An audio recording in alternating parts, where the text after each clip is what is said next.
Might be fun to watch. Okay, this is the beginning. This is the start of the 29th Knowledge Seekers Workshop. And we have Mayran Kesh of the Spaceship Institute and the Kesh Foundation on the other line. And there'll be some people from the Spaceship Institute there as well. I think John and Marco and even Armin may be there. And once again, as usual, we'll switch right over to the Spaceship Institute and see what the knowledge seekers there have to say. And we're promised that there'll be some exciting announcements today and lots of things to look at and discuss. Okay, how about it, Mr. Kesh? How are you? Good morning, good day to you wherever you are and whenever you're listening to the recordings. This is the 29th workshop and including all the other teaching workshops and health side, we are nearly at about 40 recordings, not very far from it. But in total, we hope we have managed to convey some messages in about adding to the knowledge of the man. Today we have not much to report, but in a way a lot of things which these are the seeds we saw over past months and years and is come to flourishing and to harvesting. One of the things which we said we're going to announce, which some of the people in the background are aware of, would have been announced today, is that as we are all aware, this week has been the opening of the United Nations annual meeting. And part of this meeting on Tuesday, in a way, with coming together of 120 world leaders in a conference about the global warming to find a solution for global warming and CO2. And I thought we've been long enough and we have done enough work and enough knowledge seekers around the world have been following the programs of the knowledge seekers that none have ever would look or could link the production of the CO2 in a gaseous state to global cleaning of the condition we are in, or what we think is due to the CO2, and in respect to how we can reduce this CO2 condition, which has become a menace as the present agricultural and lifestyle of the present time shows us. For this reason, I thought maybe we start doing something we've never done, and it's a major breakaway from our work we've done before, and that is, now that you all know how to make the CO2 GANS material, and now we start showing how you can use the GANS material now at the moment for production of energy or conversion of energy or absorption of energy, is to enter the market not only as a scientific organization, but as a leading organization in showing how to be done. For this reason, we set the things in motion in the last week, and as of this coming, maybe by today or latest by Monday, the Keshe Foundation on its website will offer a kit for extraction of CO2 from the atmosphere. So what this means is that we have made a video, and the links will be set up in the shop, that for those who want to actually do the cleanup of the CO2 for what they produce themselves by running their cars or whatever they do that they add to this global warming, they can start extracting or cleaning up the mess they have created. So from today, more or less, or within the next 48 hours, thank you very much for the page you put up. Keshe Foundation enters physical production of what we call CO2 kits, and you can purchase, order the CO2 kits directly from the foundation.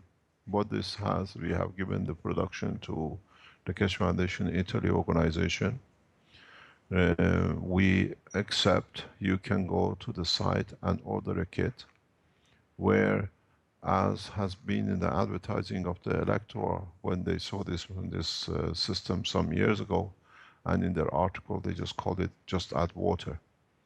So we send you the kit, you just add water and salt to the kit, and you can start extracting CO2 or CaCO3 if the CO2 gets attached to the calcium of the water you use, and start cleaning up the mess. So there is no reason for mankind or people to cry for the global warming. Instead of, as I said in this paper which is going out, instead of going marching and causing more mayhem, buy a unit, or as we have shown it in the video, make a unit and start cleaning up.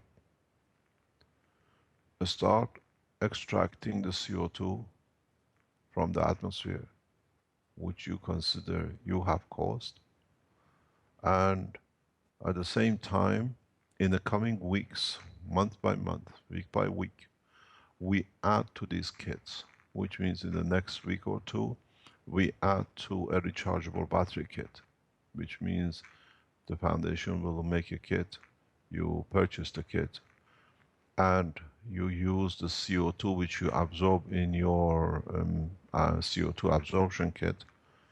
By adding this to your new kit, you can start charging your batteries, you can start lighting lights. So the true meaning with the true essence of free energy is here, but you are the reason for it. You are the cause of it. You are the one who set the scene, and we expect this to be promoted heavily.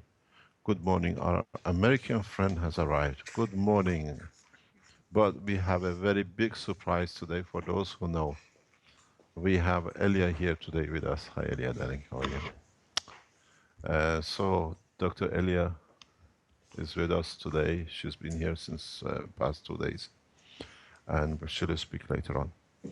So what we have done is that from this week, you can buy the nano-coated materials from for the system, or we have to made a small change to the prices that was put there because we had a different quotation, or the manufacturers had a different quotation.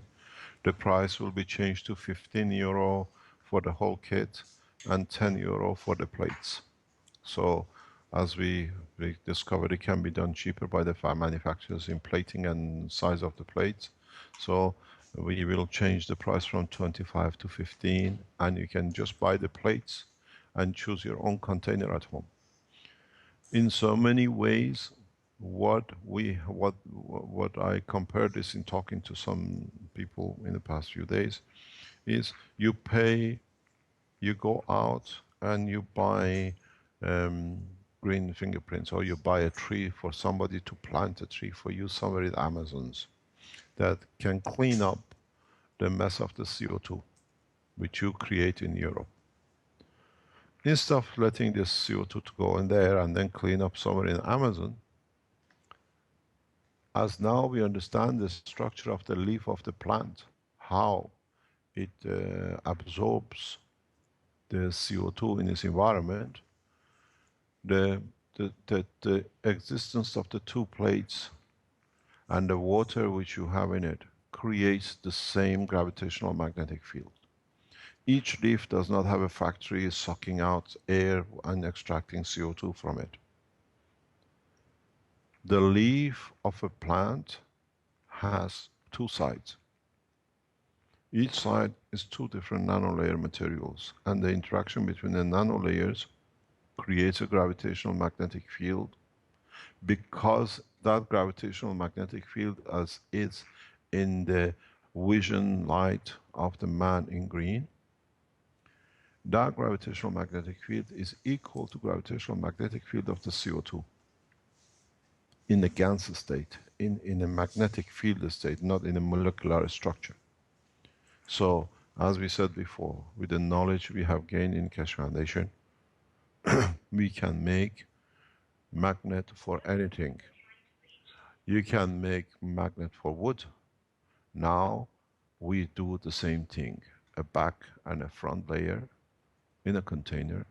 The plant needs the water and a specific salt content to convert the CO2 to separate it, to release oxygen and use the material as a feedback that it can grow, that it can have energy. That feedback in most of the plants, when you cut a plant, is a creamish, whitish juice. And if you look at your CO2, it's the same color. So what you do, what we have done, is that we have created the same condition. This is adding to the knowledge and using the knowledge correctly, understanding what you do and what we are doing.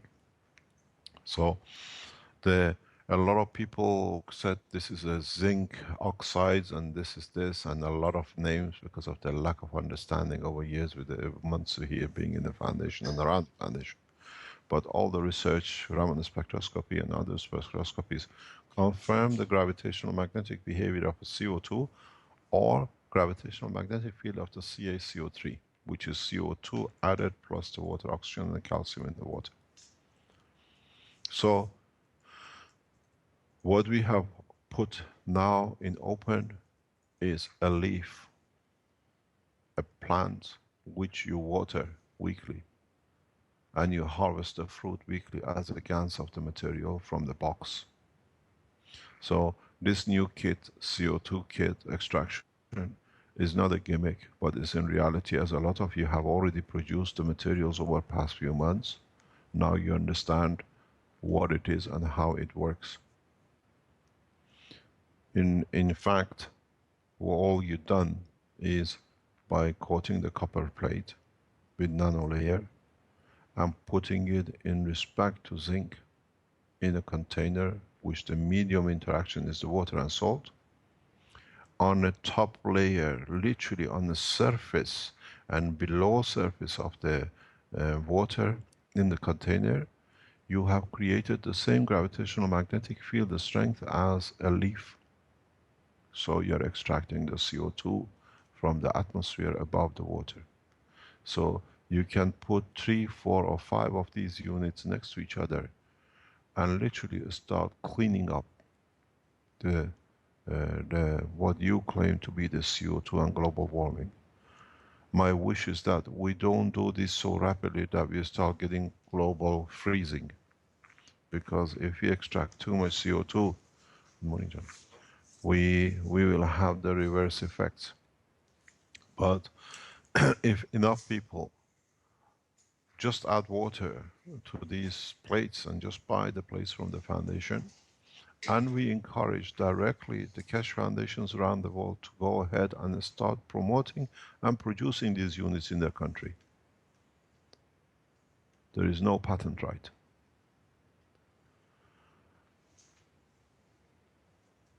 The whole process is to show the effectiveness of this technology. But there is a new business from today started. If you can understand what this new business is, as I always said, this technology will create more jobs than man could ever imagine. I'm sure those of you who are and been around the foundation understand the potential of what's just been offered as a kit. You make a kit, explain it, show it, because people can physically see the GANs. It's their material which is contributing back into the whole structure of the human society. Then we have created two jobs today. People who are going to make systems to extract the CO2. Now we need new agencies to collect people's CO2, that it can be used for energy production, for farming and other materials.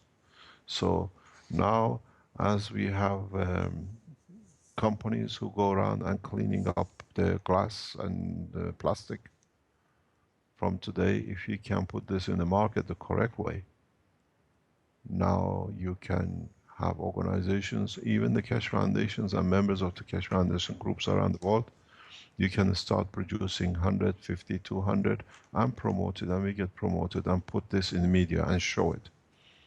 And then you need to set up a company that people, as they are collecting these ganses, they can literally need companies to collect ganses, which means we put the system back in. But the advantage with this process is that as you produce the GANs, and as in the next kit, which is going to be produced in the coming weeks, which we're going to put out, and then I hope the Keshe Foundations around the world will copy it. Now you are able to produce energies which is hidden within this GANs you have extracted, or called CO2 which you extracted. Which means now, by using this energy, you depend less on fossil fuels burning, less in destroying more environment, to adding more CO2s.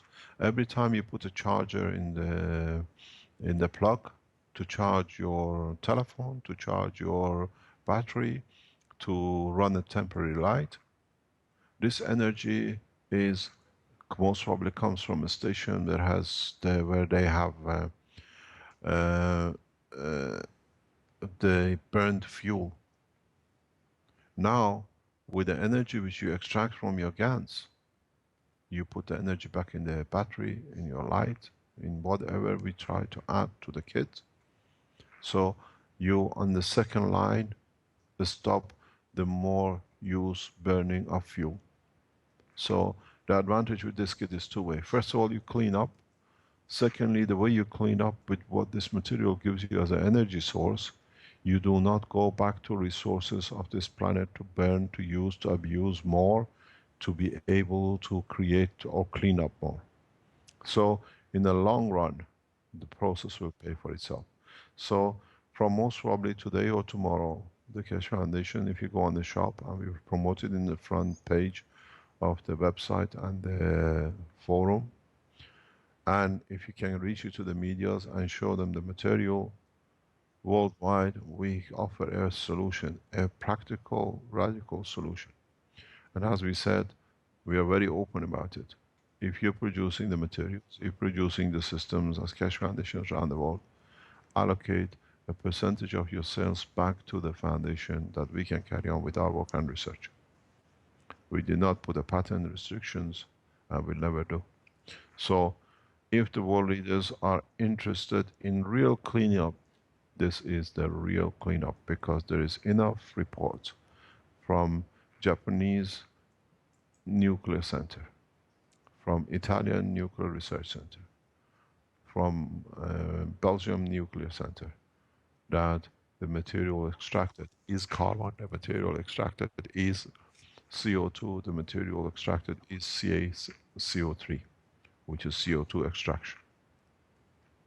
So if anybody cries global warming and goes for marching, make a few hundred kits and go on the stand. This is you shot to clean up, this is the unit, do it. And then you find out, if you put it in the right way, it'll go viral. It'll go where it has to go. Now we intervene directly to change situations. This is one of them. And so from this week, we enter commercialization in a very big way, but in a scientific way. And what it is, we don't say you have to buy it from us. We have shown you how to make the plate. We show you how to make the plate, and it's the freedom of you to buy the plate from the foundation or go to the shop and buy a caustic and make the plates. This is the beauty of the freedom of information. So slowly we waited for people to build and do things for the foundation around the world, people building things and running into these things. Now we produce things from the foundation here in Italy by the group of the Italian Cash Foundation production team, and you can buy directly from the foundation. You've got to allow us to learn if you are correct in pricing the shipping and if you are correct in price of the costing. There's a percentage of the price of the 15 euros allocated to the foundation. The manufacturers have time to produce the plates, to make the systems, to package it, to organize it. So we came to a calculation of about 15 euro is about the right price. And for what you gain from it, within the first 3 times, 4 times you charge your battery, you're paid for. But this is a long process.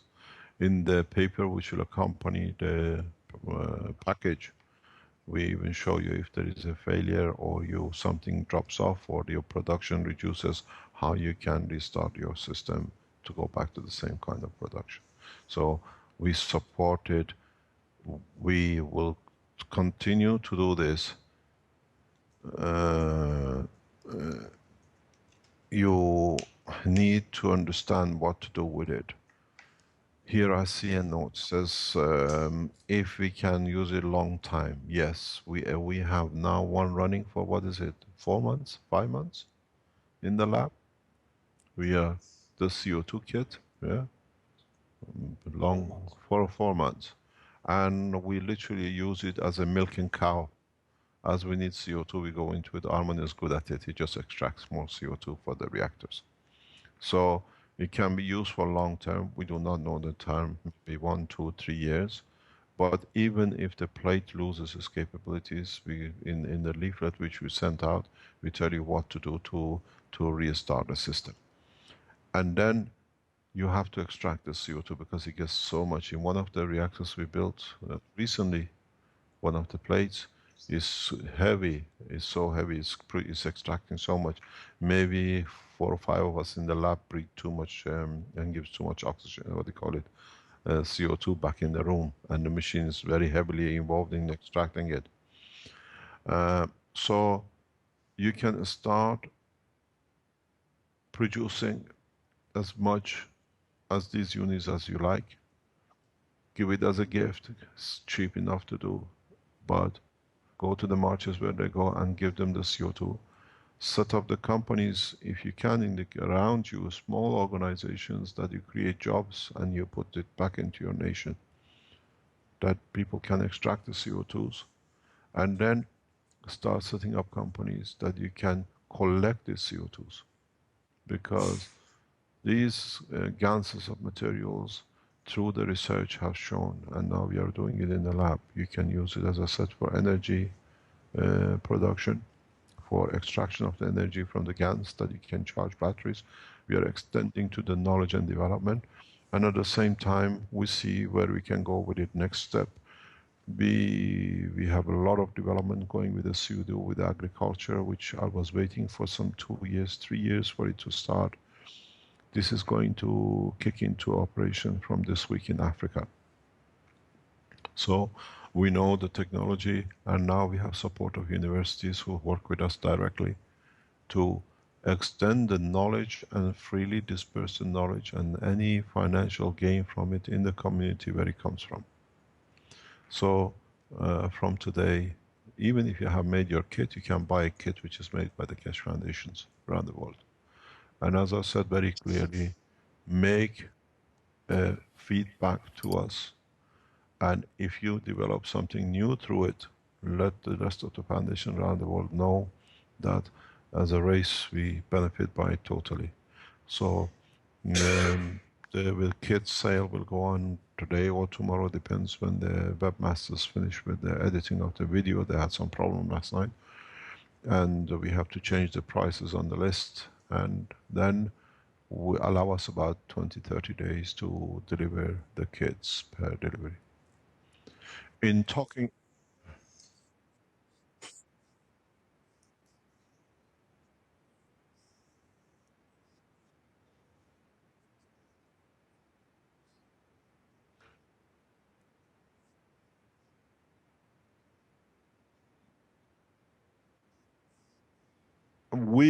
that's what I think you missed the point.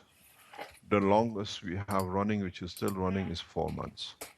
This is Can a you go natural, through a live it's stream? literally like a No, leaf on actually. a tree. It must have a lifetime, but we haven't got to that point yet. But even if it runs in the point of the lifetime, when you have a reduction in product extraction of the CO2, there are 2 points you have to consider. You can recoat your plate, copper plate, or the salt balance content in the water has changed. This is the only two things which can do. This is the only problem. Then you can actually immediately rectify this. You can replate it or change the salt content, because the extraction of the CO2 never finishes. We are very straightforward. We are not commercial. You say yes, you can have it a lifetime. We have one running 4 months. We're still seeing it running as efficiently as beginning. If you see changes on your zinc plate, you just rub it off, clean it, and put it back in. If you see changes in your copper oxide coated layers, you just uh, you dip it back in the caustic and put it back in the plate. You're back in business. But now we offer a proper solution. I was expecting somebody will come up with this months ago, but apparently we are here all to learn. And now with this situation with the CO2 and the crisis which is coming, we can put a practical solution and show the practical solution as a kit, as a unit can be done. And as I said, we offer this freely for all the Keshe Foundations around the world to start making the kit and lead the way. No one has up to now shown any solution for this. And the beauty of it is they don't have to imagine that they're extracting, because they extract the CO2 and literally they have to take it out, otherwise the cup will be full in time. And it's, in fact, as I said, it's like a plant. You have to water it every week. It's, you become responsible. It's not something you buy and you put in the corner of the room, you forget. We've seen it here. The temperature, the humidity, the heat, the evaporation of the water reduces the water level. So in reality, you are continuously aware of what you are doing, what you're contributing, because you have to water it, you have to clean it, you have to nourish it.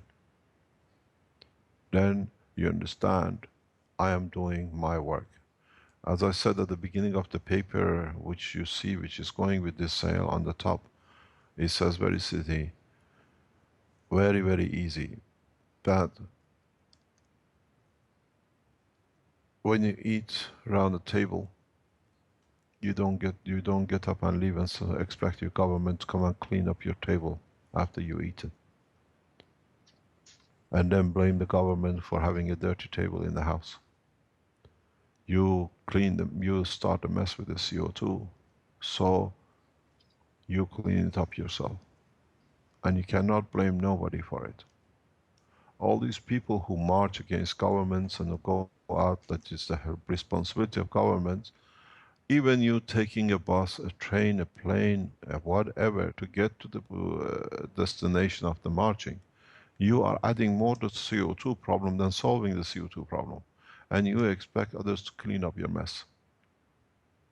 I'll be very, very interested to know how many people turn up in another CO2 march with a CO2 box kit in their hand. Say, I'm cleaning up the way I came. As I came, I cleaned up my own mess. This is the change. I told you the changes will come in a very radical way. Now, we are there to do it and we promote it. We haven't blocked anything. The production is openly taught. It's available from the foundation. You can buy it and give it as a gift. Give a Christmas gift to everyone. One kit. And explain to them what they do. I'm pretty sure there'll be a fight whose box is going to be on the shelf and where. Because there's a lot more to learn what these boxes can do, what they can extract. We come to another point, which is, I think, very important as we talk about these kits and the deliveries. There has been some disruption in the delivery of the books which people have bought from the foundation. A lot of these books have been blocked to be delivered, as I explained this before. We have found, hopefully, a way around it yesterday, and anybody who's bought a book in past 6 weeks, 8 weeks from the foundation and had problem receiving it, you should find out that the books will be on their ways. We know one thing for a fact. A number of people have received books and claim that they have not received, and they claim the money back from the PayPal. We leave it to your conscience for what you received. You pay back to the PayPal, to the foundation, for what you received. We know because we have the tracks. We have never taken legal action against no one, and will not take a legal action. You think you got the book free because I got the money back. If we take legal action against you through PayPal, you lose all your accounts with PayPal for fraud. We have documents we can submit, shipping documents. So those who we have seen delays in the delivery books to you in past 6 weeks, 8 weeks, we apologize. It's been something out of the hand of the Keshe Foundation, and it all goes back more or less to the Belgian government. We have sorted out in a different way in past 24 hours. And those who will receive their books, or they claim, and the books will come back to them, go back to PayPal and pay for the book which you have received. There are a couple of other things in development of the Keshe Foundation, because these are important. As I said, this week we can talk more about harvesting than developing. As you know, Keshe Foundation is extremely involved heavily with Fukushima and Japan. I had a beautiful telephone call this Saturday, and I received an email last night that the Japanese organization, which has been headed for Fukushima to head negotiations with the Keshe Foundation, has accepted our project and our technology for development. So we have entered into the Japanese research development for the technology for development of rapid energy, that we can replace the shortage of the energy and in the country through the nano layers, nanomaterial solar, what you call the energy cells. The company's directors, who have been appointed by the Japanese government to look into it as a major corporation in Japan, have this week accepted the technology to be correct, and so we started joint development with the company in Japan. There are meetings set up in October, November and December in how we do it, and at the same time how we are going to do it.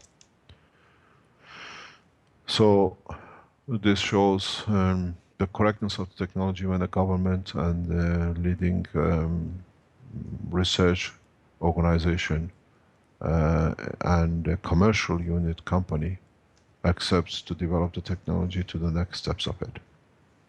Those who said this is all gimmick, now they can go and bury their head under their pillows. The other situation at the moment is Ebola, which is very important for us. You see the beautiful picture of Yukoko on the Facebook live stream. She has done a lot. Without her knowing, she has opened the Keshe Foundation into Japan in a very correct way. The way she conducted the tests in Fukushima, it's what we call the kamikaze approach of the Japanese mentality to save the nation. And it's paid off. As you know, the situation is so critical in Japan that since June, the government and TEPCO have increased the number of workers from 3,000 to 6,000 because it's getting out of hand and something needs to be done. and the team has gone up by double in less than 2-3 months. So I hope we can contribute into this,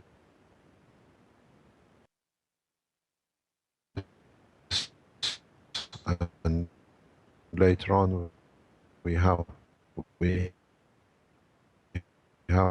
once we completed the Excuse me, Mr. Cash. Yeah, having some. system for Fukushima with the company allocated, then we have to go back to IAEA to Mr. certify Cash. the technology to go back to be used in Japan for cleanup. So we got a long way to go, but at least good. Where? Mr. Cash. With us? Mr. Cash. Can you set it up? We've been hacked again. Yes, I can hear you. Yes. Okay. Just making sure that it wasn't a broken connection.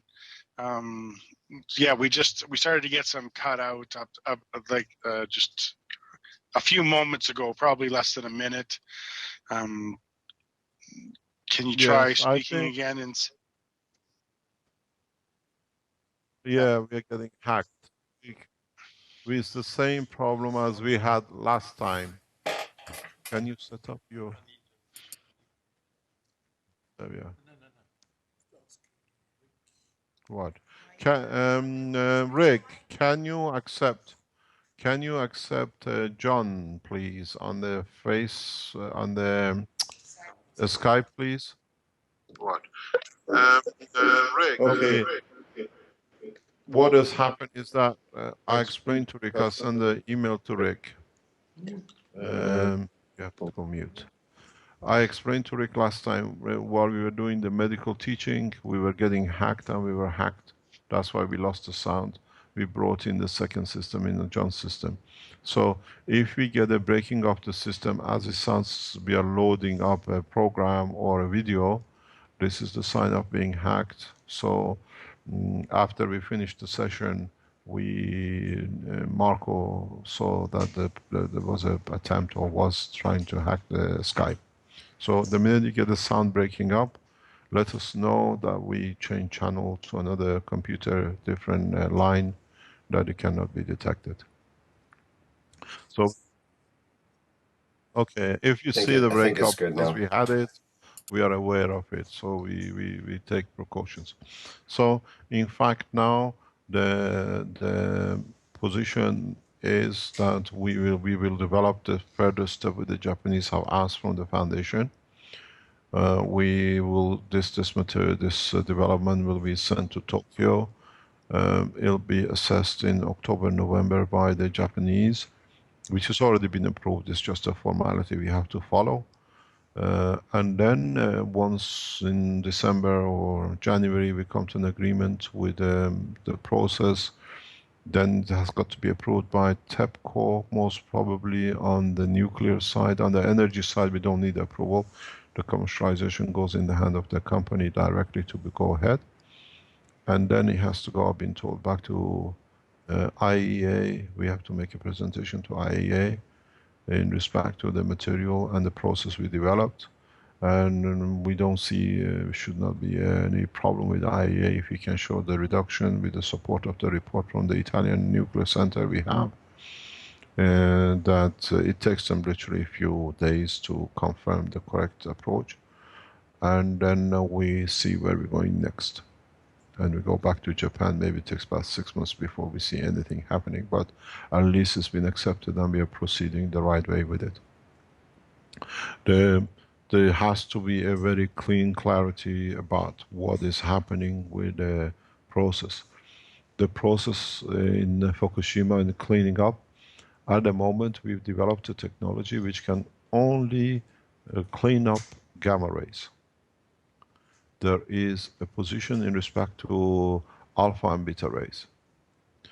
And these two materials, we developed further processes that they can be absorbed to, which will be submitted to IAEA or to the TEPCO as we are going and developing, and they know what to do. So A lot of people made a stupid comment that if you make a measurement of this and that, it comes to the same thing. But these people don't understand in reality that the figures shown are shown as don't be so looking like a robot. You're perfect. Is Elia trying to go out to kill herself? I mean, to smoke. Um, so what we shown is becquerel per mass or whatever. The whole object was to show that a small amount of water which was extracted carried no radiation in the gamma level. And the data and the papers are correct. It's just the lack of understanding of these people, especially the group which is the Third Reich in Germany, is going around and putting everything up. So we have an advantage in this that is going ahead in the way it is, and I again thank the work of Yukako in bringing it into the attention of the very correct way of the Japanese government, and the Japanese government through the ministry is now handling the situation for us. The other problem is with Ebola. With Ebola, as you know, we have produced the materials in the university in the country. The process of the mass production of the material, it literally starts today, and then we have received the authorization and the permission to go to the next step of testing on the what you call live condition. We hope that this situation will be achieved in early next week, because everything is done through universities and the scientists. It's not done by men on the street. And if the results is correct, or we see any positive results through this, it'll be announced through the foundation as we go ahead. But in fact, the situation with Ebola has given us what I strived. If you remember, some 2 years ago when I came back from Sierra Leone, we put the pictures of the labs of the universities, which they have nothing. And they have nothing. They are trying to solve this problem themselves through the work of the Foundation for the Nation. So once we have this material that it can be used for nano coating, and then they produce the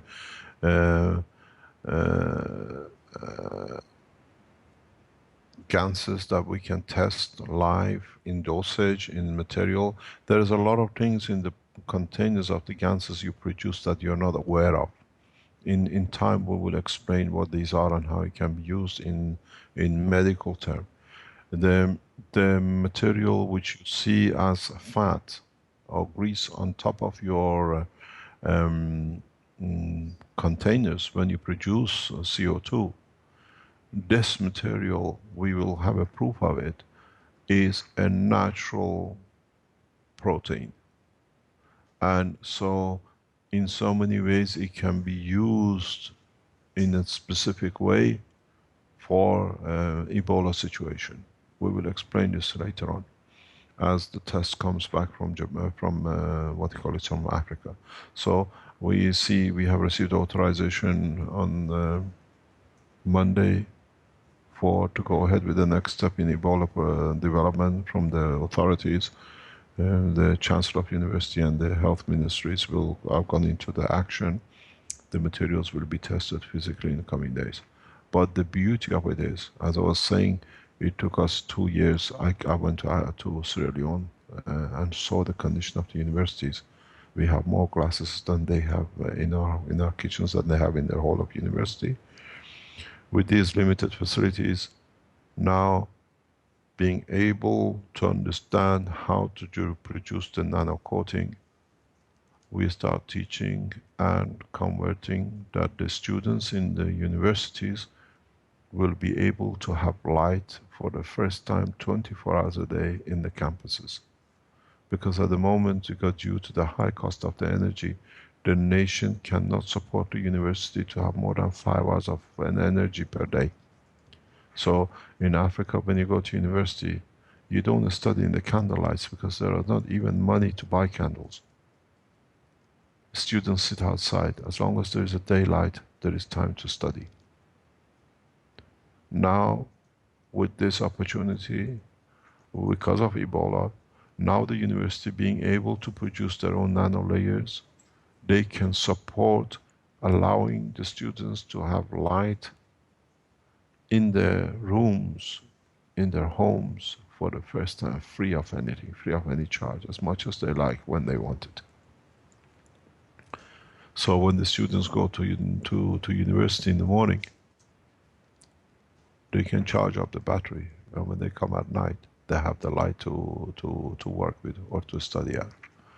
As the professor said to me yesterday, this is a big change. So at the same time, as we are one of the leading agricultural universities in Africa, one of the most reputable ones before the Sierra Leonean war started, this gives them chance, opportunity for development of the use of the GANS material in agriculture and testing and increasing the harvest the way we done in Keshe Foundation. In Keshe Foundation, we have a beautiful gentleman called, in the background, who's done all the research with the seeds. He's waiting to go in. Now we have the opportunity because the university is producing and the students will produce so much GANS material for themselves to be able to do their work, that allows in the university to produce food and understand the effect of the CO2 in the growth of the materials. So we'll see as it comes. We will expand the knowledge and we see how and what we can do. There is a very interesting position in the lab. In the lab, we have started more or less working in two directions. One is on the batteries, what we call understanding the work of the plasma. And one is literally parallel running, as the other reactors are all on a standby working through plasma only, is the Sept which Arman has brought, and now hopefully today and tomorrow will be ready as a set. I don't know if he's posted the new pictures. We see a change in what we planned, because in having these small reactors hanging, they are very much vulnerable to the magnetic field flow in gravitational and magnetical from other reactors. So every time they came under the pressure, one of the reactors, because it was hanging, it moved, so it created like a loose second core, as we have in the black core in the star formation. And is it already on the net? Is your private? We'll let Arman to show it. Arman and Marco, John is showing me the pictures taken of the new setting. So what happens is that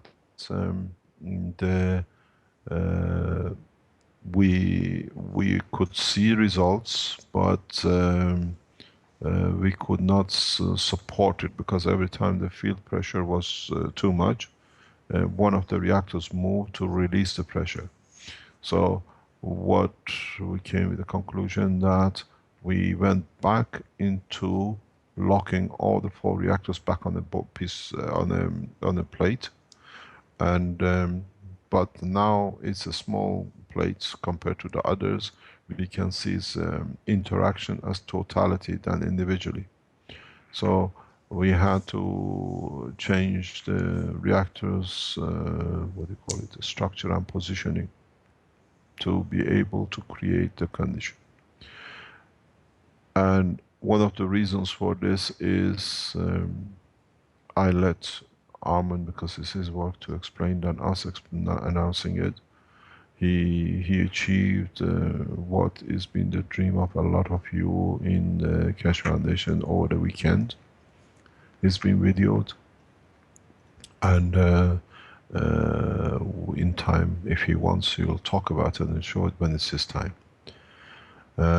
So we have now have a workable situation and it's going on.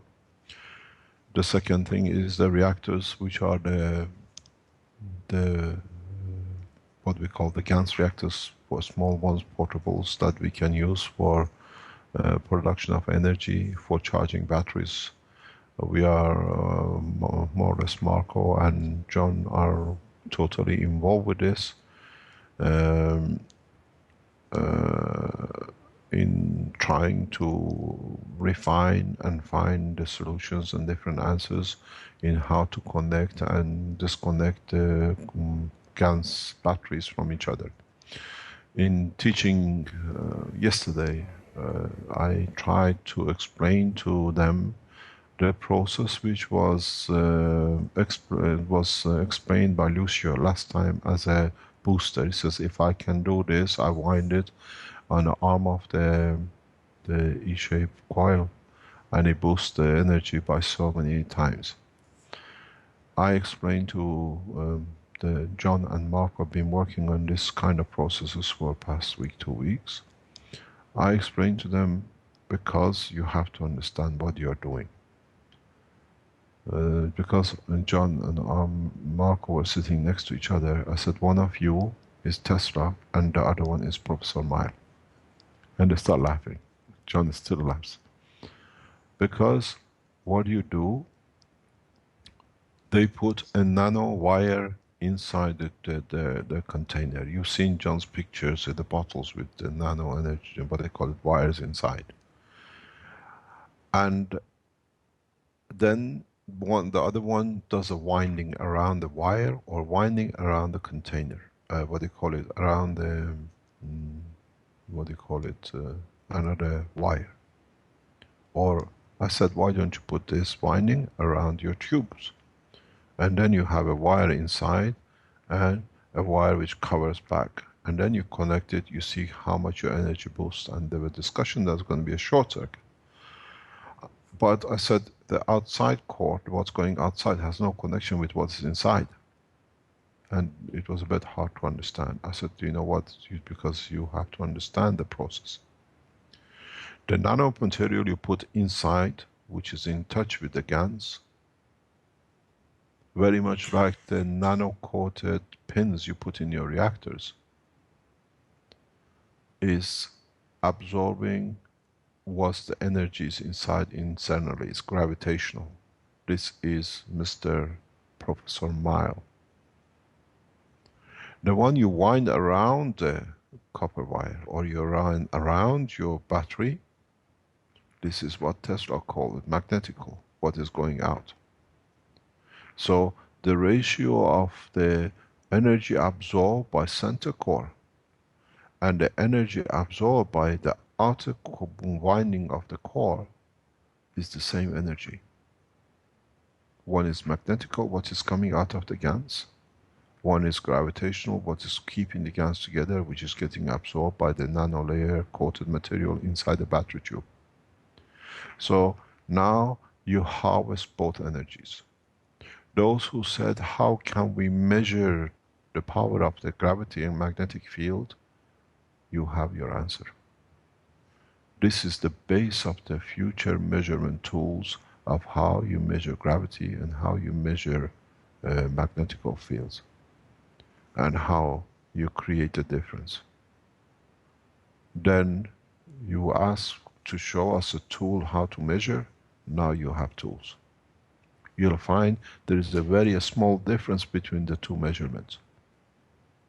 And because gravity is always stronger, because it's closer, it attracts most of. And at the same time, it attracts some of the magnetical field which is left, are weak enough that it can attract back into itself. That's why gravity is tight. That's why gravity is always stronger near the center core.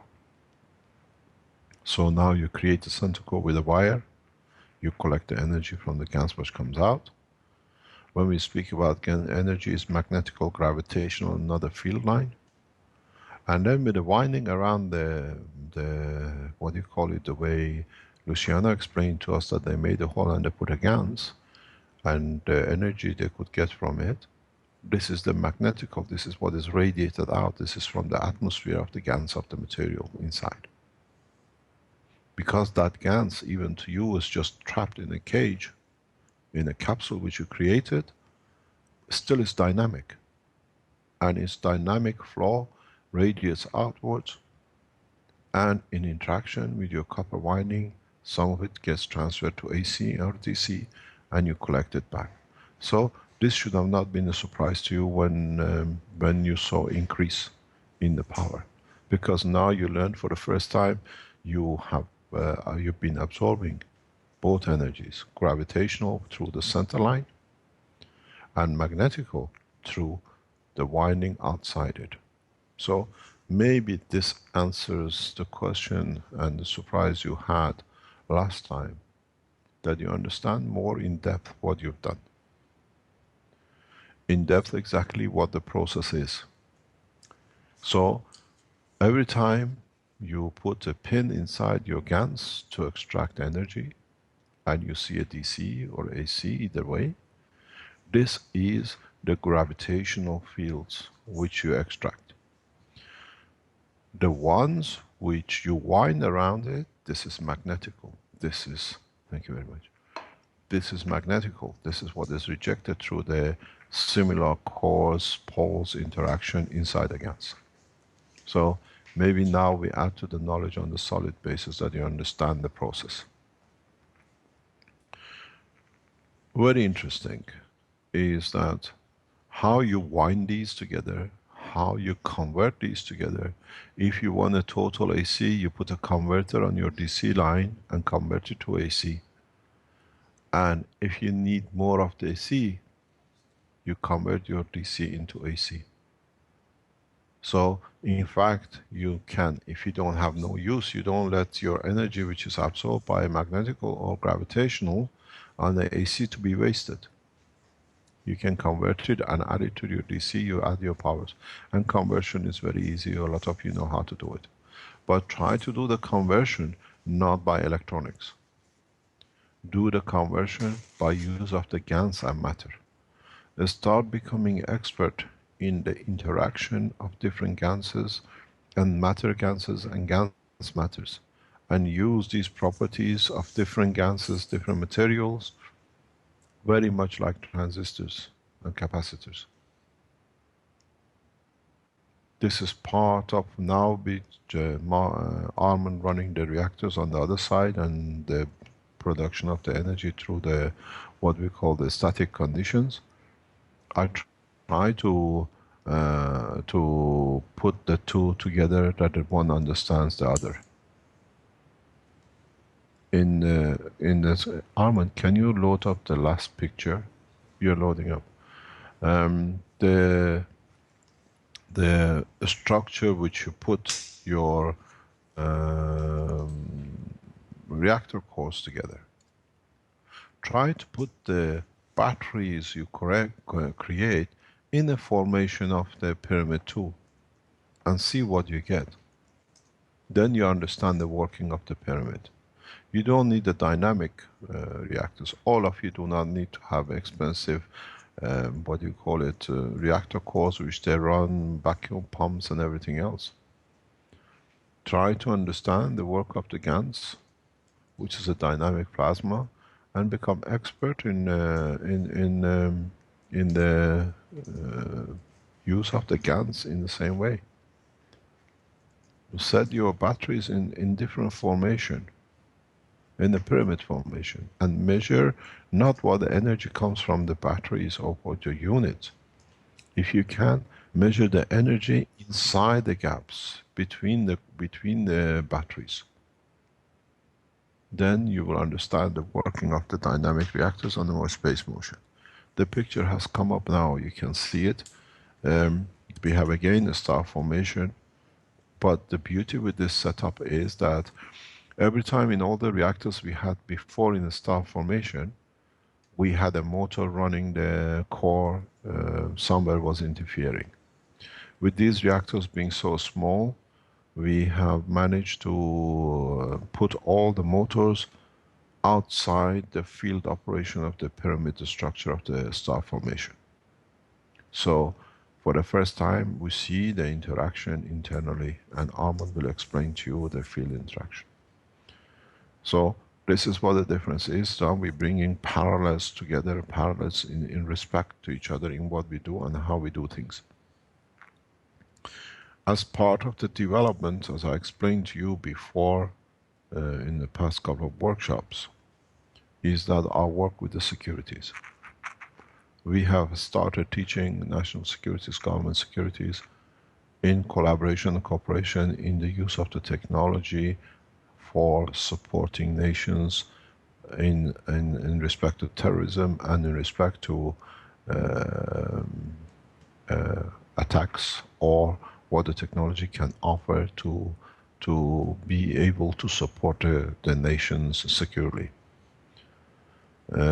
We have started the process of explaining and teaching to federal police forces and to the national security government that what capability this new technology offers, which was not available to them. And these all come under the new instruction and attraction of the new understanding of the work of the plasma. So as we told you before, now we start collaboration closely with the securities, and we start teaching the men of armies, in fact, how they can use this technology in an effective way to deter large killings of innocent people when the target are specific positions and targets, a specific people, not to kill but to be able to capture. None of our program is set up to destroy anything, but it's easy to understand the positioning that you can carry out a safe action. Even to talking to them in past few days is a shocking way to look at things. We have achieved a huge milestone breakthrough in respect to identification and positioning. This is not done for security purposes. This is done, as I explained to Marco. In a space, you lose crafts. In a space, you lose your excursion systems. You have to be able to trace where it's gone to and how you can retrieve it. This technology is available to the Foundation, and now with where we stand with the chaos which is going on, we have opened our knowledge directly to the securities. If there is anybody from any national security or military organizations from the governments who would like to protect their nations, contact the Foundation. We open the books directly and we teach you exactly how you can do it.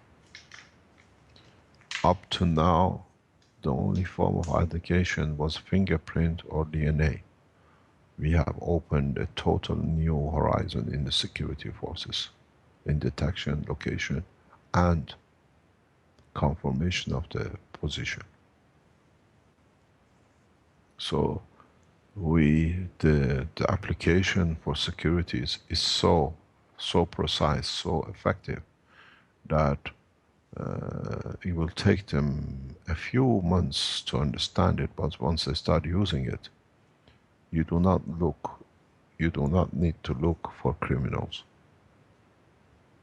You can locate them sitting in Italy, even if they're hiding in the back of the jungles of South America.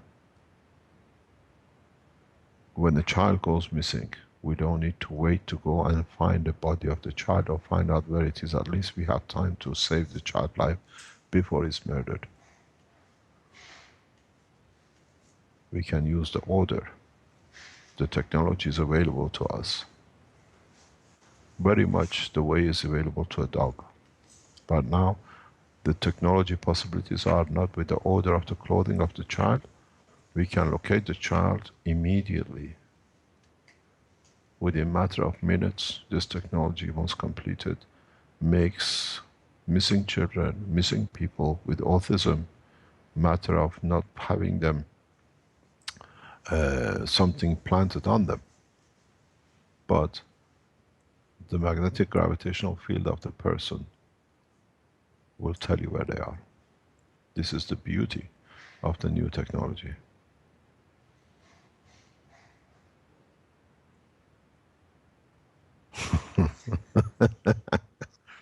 He is already located. The problem at this point is not that trying to increase attention, but it's trying to understand the reality of the opportunities. We offer the CO2 kit, we offer the energy kit, now we offer the reactor kit. As I said, you see the picture of the Armin with Marco setting up this new reactor. In reality, once Armin will explain to you what he has achieved in the past week in the lab over the weekend, you can take this box and fix it to the car of Armin. And I said, Armin was joking yesterday, Armin can call his wife, I'll be home for dinner in Los Angeles. So it's his to deliver and to complete this. So we have entered not only on the energy, not only on the cleanup, not only on the medical, not only on the space, not only on the securities. And we do it, one of the biggest shocks to the security people has been, how come you're giving it to us freely? This is one of the shocks. What's the gimmick in it? So they realized there is no gimmick. We had an inspection yesterday from the security people. They've seen what it is, and now the process has started in explaining and developing it with the national securities and government securities, that the mayhem we see running around in part of Middle East with people being beheaded can be stopped very rapidly. The people who are in that line have to be stopped. And now we give the knowledge to the securities to be able to do this. In the coming days, I'll be speaking to the American officials in that line too, with the same as conjunction with the Iranian government, because we are all in this horrendous situation. Our doors are open to both nations. I think there is something to be said, and that's we have the pleasure of having Dr. Elia with us today and tomorrow. She doesn't like to be known she's here, but unfortunately we announced it. So we let her to say hello, because she will be here with us tomorrow in the medical teaching as well. So she doesn't need to be in Bulgaria and shouting down the line and the workers cutting the line off. We get cut off here when we get hacked. So I pass the microphone to Elia, and then we give it to Armin to explain what is done and what is achieved.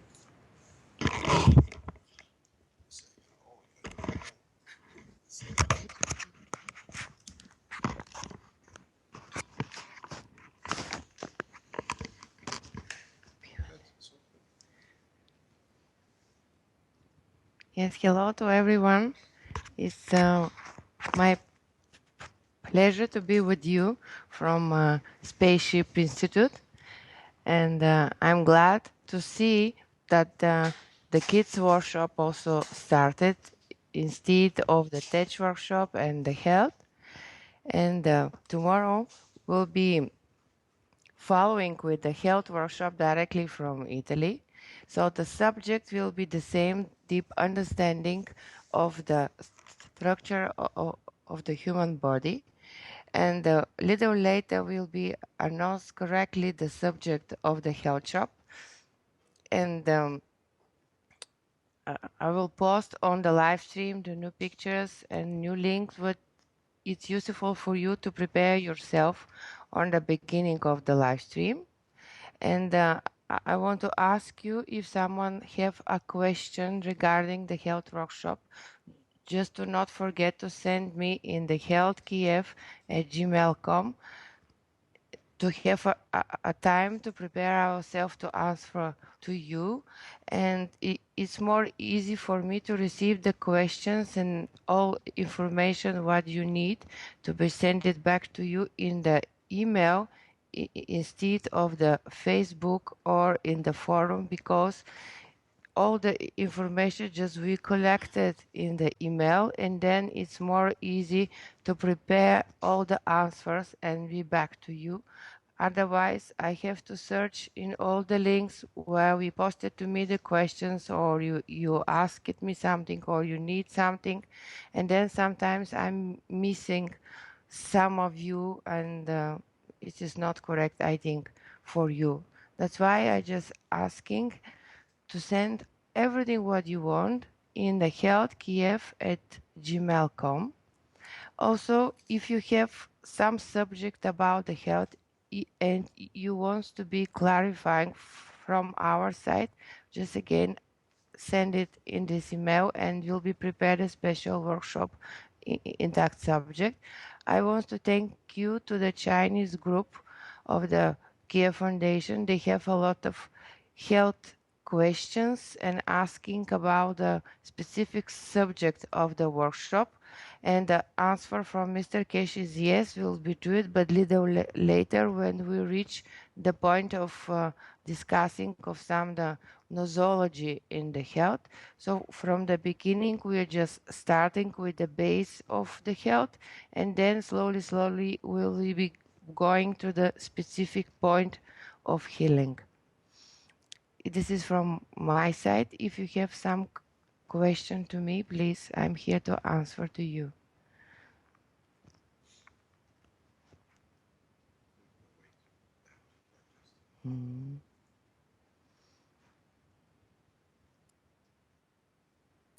That's a pretty quiet group, I think. I was going to say thank you, Elia, and I was wondering if Yeah. there's any questions from the from your side there, Vince.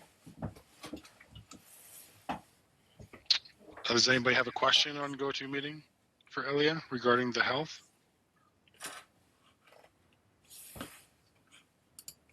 We are here, guys, for you. Our team became bigger, so I'm so glad to announce that we are all together and make a lot of how to say knowledge visible to everyone, because so many brains when they work together it's more easy than only one or two.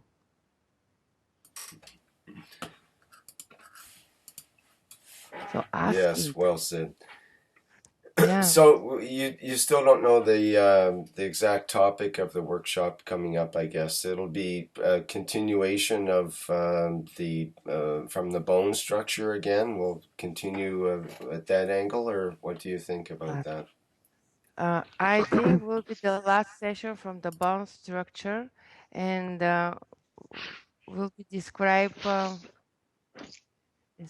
some music is going on.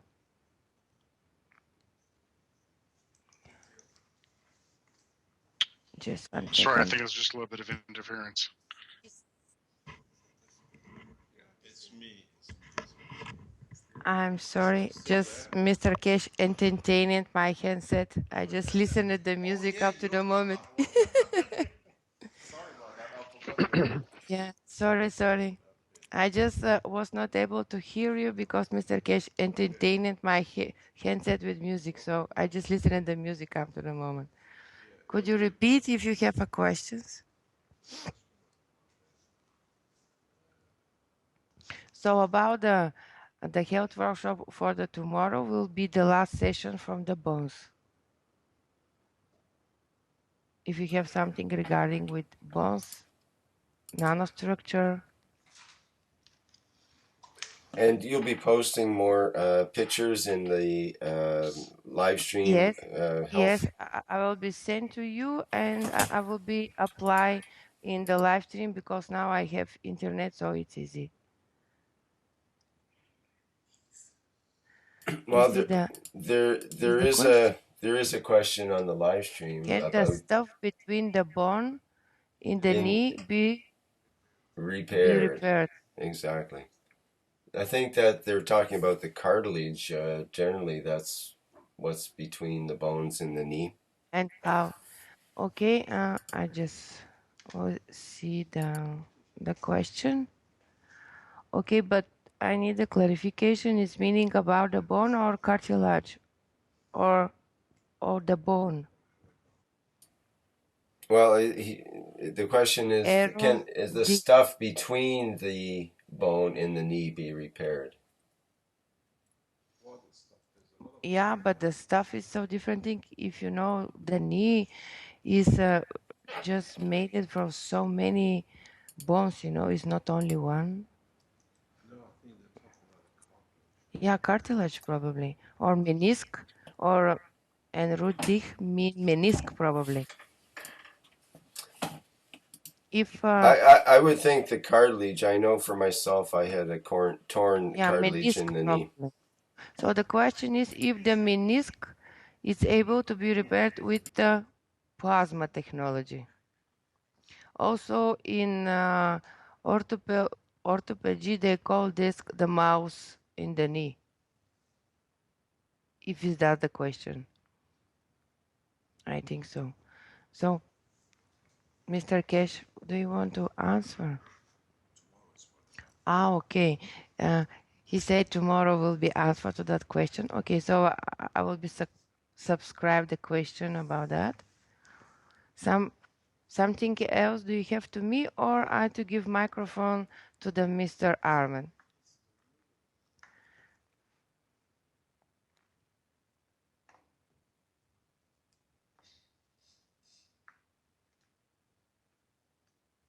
I would say that would be a pass for people. So Everybody is Yeah. stunned Okay. here. stunned I will or Is can't find their unmute, something like that. Okay, I yeah. give microphone to the Mr. Armin. Just 1 second. Thank you, Thank Ellie. you, Elia.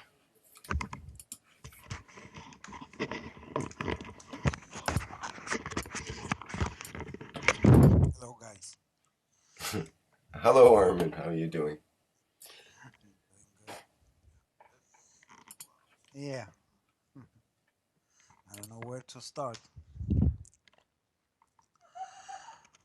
Actually, I hope this week that we're gonna Start have at the end and work yourself back.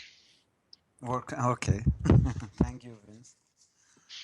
I hope this week we're gonna finish all the setup that we can start to run the reactors one by one.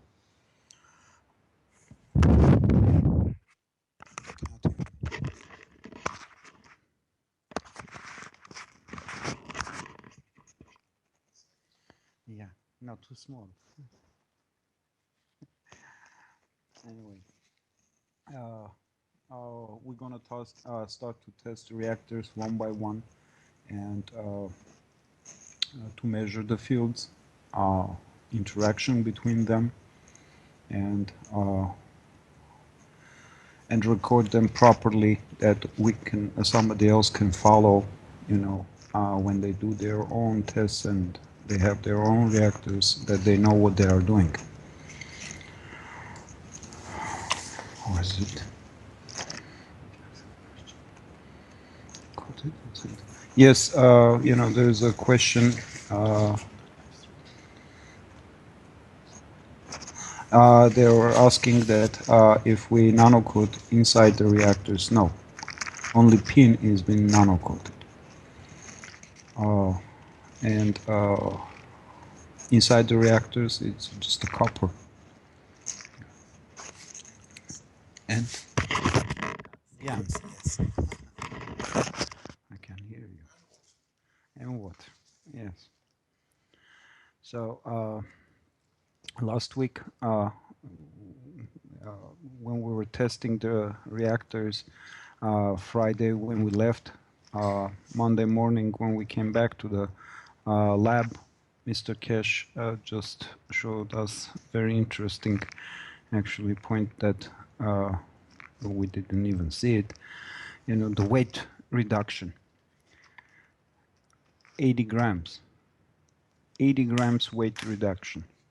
We left running the reactors for a weekend, so when we came back Monday, Mr. Cash had already taped it, that we have a weight reduction, 80 grams, and I think it's huge. 5%, yeah. 2%. It was 400, 800 grams. Yeah. So I hope I'm gonna do testing this week so I can show more videos and more achievements. Maybe next week. Armin, can I Yes, ask a question? definitely. Just wanted to ask in which configuration was this in? Is this from the main starship formation, or is this from an alternate starship formation? No, when it was upside down hanging, actually. Oh, you're talking Yeah, about your GANs reactors? yeah. You know, we were testing before this setup that you see the picture right now. It was set up before differently. We were hanging reactors upside down. Right, right. Okay. Only And two so were there's running. no. Only two were running, actually. So out of two Okay. interaction, we got approximately 5% reduction, which is 2% reduction. Any questions that I can answer? What is it? I am not on live stream. If you can. Which two? I'm gonna just use a copper. Why not plastic? You know, I choose a copper. I don't know. You can try it on plastic too.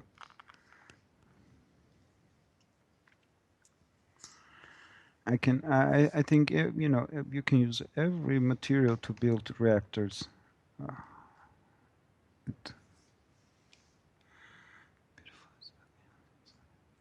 Did you We detect have. a? Oh, sorry. No heat. No heat at all. Yeah, the motors are a little bit hot, but not the spheres. Do you have the magnetic detection around Yes, that formation? yes, definitely. Yeah, we are Okay, measuring environment, X and Y and Z axis too. So did you find a particular way that the plasma field was being drawn from, or what structure it was taking at just the two that you had running? Don't forget, we have 8 reactors running in behind, so they're all in plasmatic stage. And you know, clearly, Mr. Kesh, when he put it shielding from the reactors sitting next to it, we right away could detect that the motor's sound came down a lot. But you know, our understanding that the interaction is so huge that when you put the magnetic shielding, you know, like cutting the fields, and you can see interaction of motors. You know, the sound went so much down that motors came down so much, so it was noticeable right away. So that the fields are interacting with each other, there is no doubt about that, and it's in the Right. same No, environment. that's not a The room. question. Mm-hmm. What is it? What I'm saying is that exactly they're in their environment of their own, yet they are connected to the rest of the environment, which is then connected, of course, beyond that. Correct. What I was just asking was the plasma detection, or let's say just because you're using the magnetic field detection, Mm-hmm. did you measure a specific direction just because you had 2 reactors operating instead of the 4 total? Like, was it being You know, drawn or being pushed from where if the you see the detector picture, sits? if you see the picture, you know, you can see the detector like facing to Yep. all 4 reactors. You Yes. know, that time the setup it's facing for 2 reactors, so it's measuring the environment with the interaction of those 2 reactors and plus the total environment.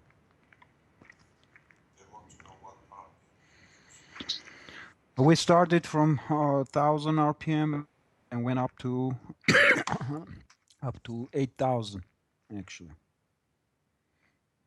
9,000. No, it was 9,000. We didn't go up to 10,000. Every 1,000, we waited 1 hour to see what's the changes, and then we changed the RPM accordingly. Okay, so there's another question. Was there, this is one from GoToMeeting, was there any type of radiation that was detected from the emission of this plasma? We don't have them. We don't measure radiation actually. We don't measure it anymore because it's constant. Yeah. Hello? Yeah. Yes, Any sir. other questions?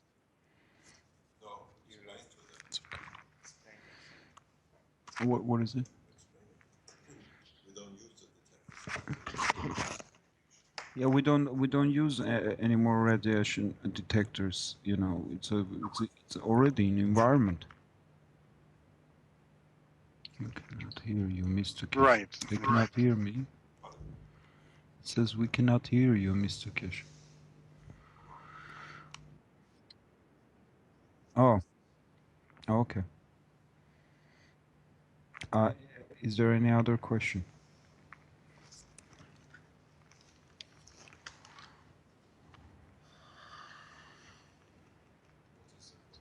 So I have a is that question. Do you know what is the fact which affect the weight reduction? Magnetic and gravitational field. Nothing else. It's gonna. There's a question in a live stream. Which factors affect the weight reduction? Magnetic and gravitational fields. What RPM you use? Yeah. How do you shield your reactors from interaction with each other? It's a magnetic sheet, actually.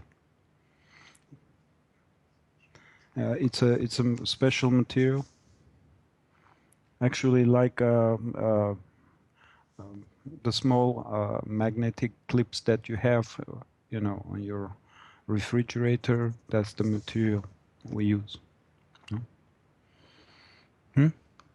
It's approximately, it's the same thing.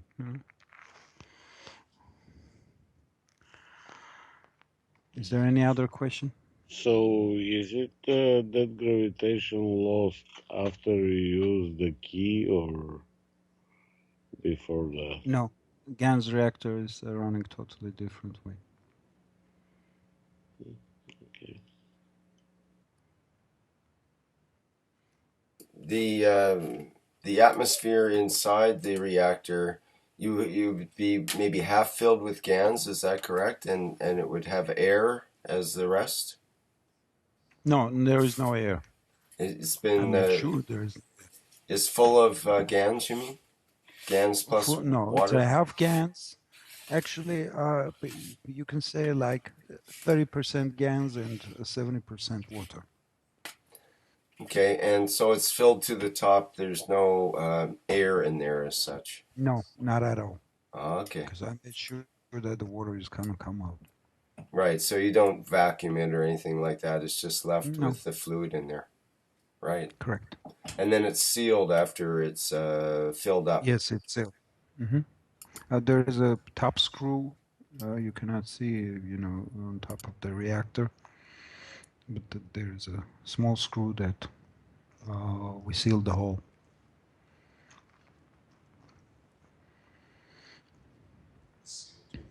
It's CO2 GANs actually inside. Yeah, CO2, I answered that. Is there any other question? Not, no. What was that question? Sorry. Yeah, sorry. Can you have the question repeated when it's in the background like that, Armin, please? It's like if I run it 4 reactors together, not yet. We're testing, but you know, if you're gonna, but not yet. No, we didn't run long term 4 reactors together. Yeah, it's a yes, demineralized water actually. We Okay. Armin? Yes, they were asking if I'm using normal water. It's not tap water, actually. We always clean GANs with the demineralized water. Thank you. Several times, not once. 3-4 times is you secure yourself, there is no salt left in there. It was mentioned earlier about the motors being outside of the pyramidic field around the reactor. Is that the? They're still attached directly to the reactor at the close to it, though. Correct? Is that the way they are now? Similar Like to what's in the picture there now. The motor's attached directly to the shaft of the motor is attached to the. I'll let you explain when we're done. Oh, Marco wants to explain something.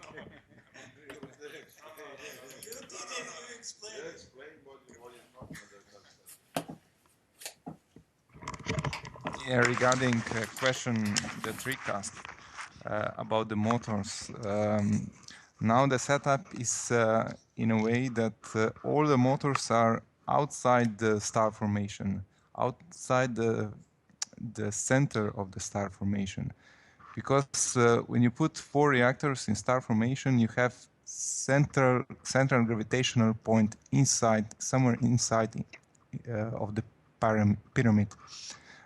This week we spent a few hours on the internet to search proportionals.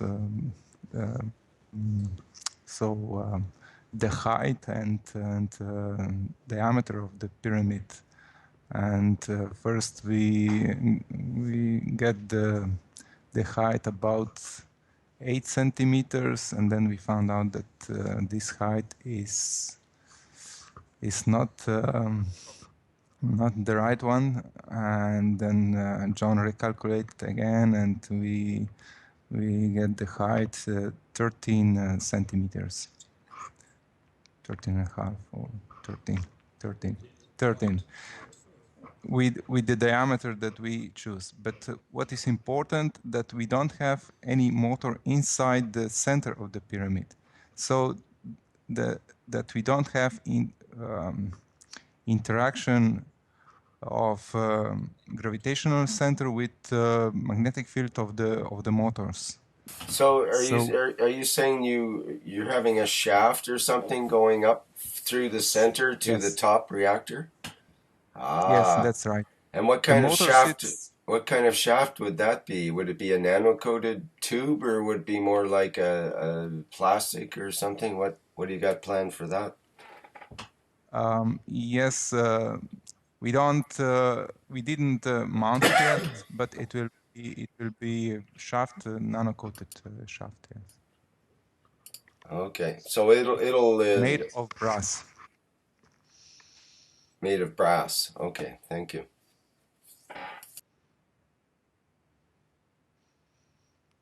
Okay, I will give to Armin. When I have these headphones, I cannot hear proper what he's saying, so I gave it to him. Okay, any other questions? Over here it says why we use shielding.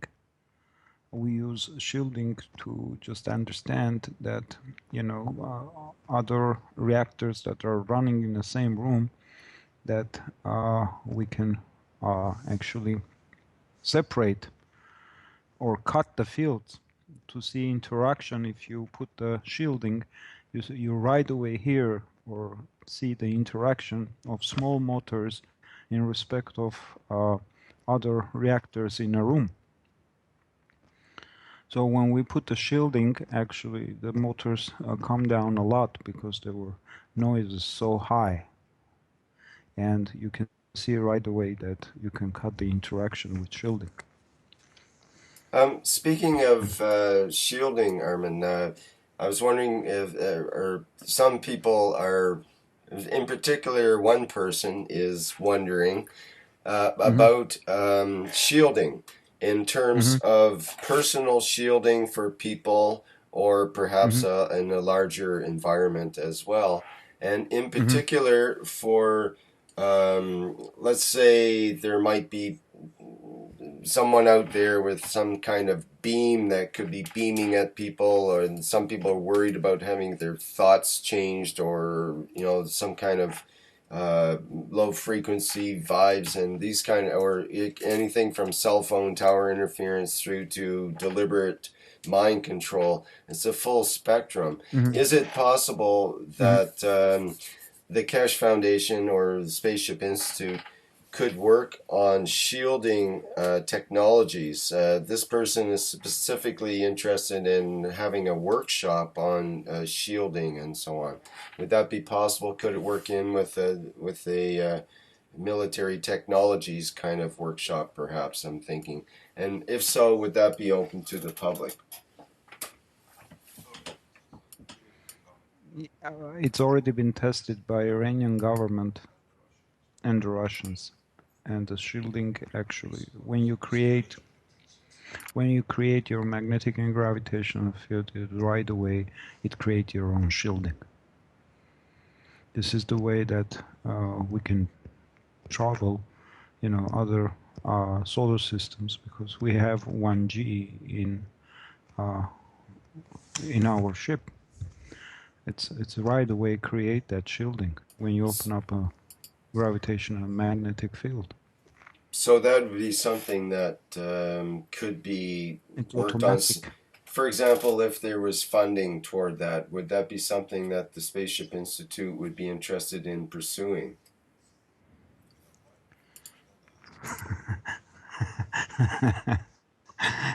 Yes, actually. The question had more than a yes answer by your chuckling there, so maybe you could elucidate a little bit.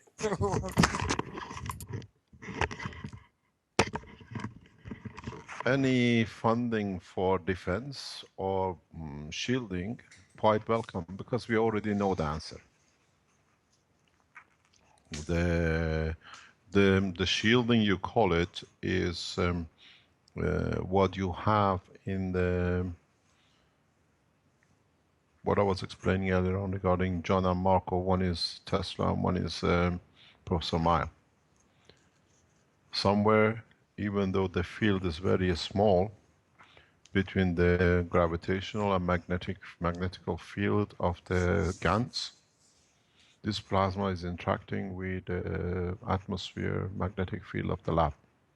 So there is a magnetosphere around this tube, and that's where the point of shielding is. But with the system which now we have, with the systems we have had up to now, the magnetical shielding or gravitational shielding at the point of the mass shielding, what they called, is very, very easy to produce. We have done this in a helmet in a specific case, so that you can shield any rays into the brain structure. And I'm sure the shielding through these reactors are very easy. You got to realize something which I explained. Stop where the picture is now. Don't change another picture because it's important. With the one you have on the live stream. Look at the position of the reactors. The small reactors are totally 2 centimeters in diameter. Then you have a mass of very small amount of GaNs in each one. When we have the 2 reactors running, and you have something like 70%, 80% water and 20% GaNs or CO2, what you create through the centrifuge and magnetical field, and you have to realize the GaNs itself is a plasma, and the nanolayer pin inside is a plasmatic condition too.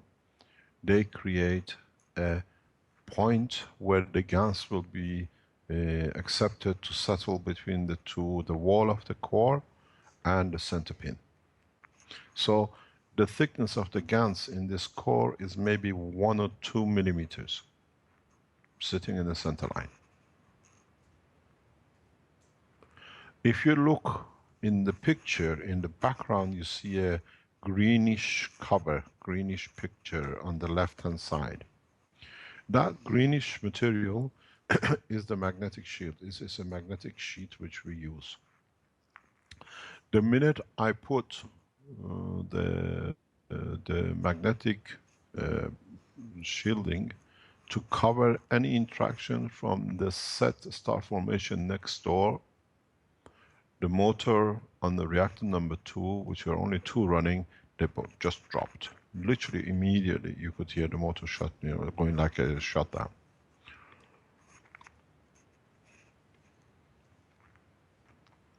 This is very important. Extremely important. Because we measure the distance. From the core to the shield is 1 meter 70 centimeter. You have 2 millimeters maximum, if even that, of GaNs, which is rotating inside the 2 centimeter diameter. And you can feel the field interaction with the other core, which are plasmatic loaded, 1,700 millimeters away from 2 millimeter. This shows the power of the plasmatic interaction of so little GaNs. This is, if you go 2 millimeter by 1,700, because 1 meter is 1,000 millimeters, and then you have 1 meter 70, which is 1,700 millimeter with 2 millimeter, you can see what powerful system is in hand. The radius of these reactors, if are correct, and we start measuring them in the coming weeks as we run the testing fully, run to, sometimes you can go up to 300 to 400 meters. But we have to see what is dictated by the environment and what is there.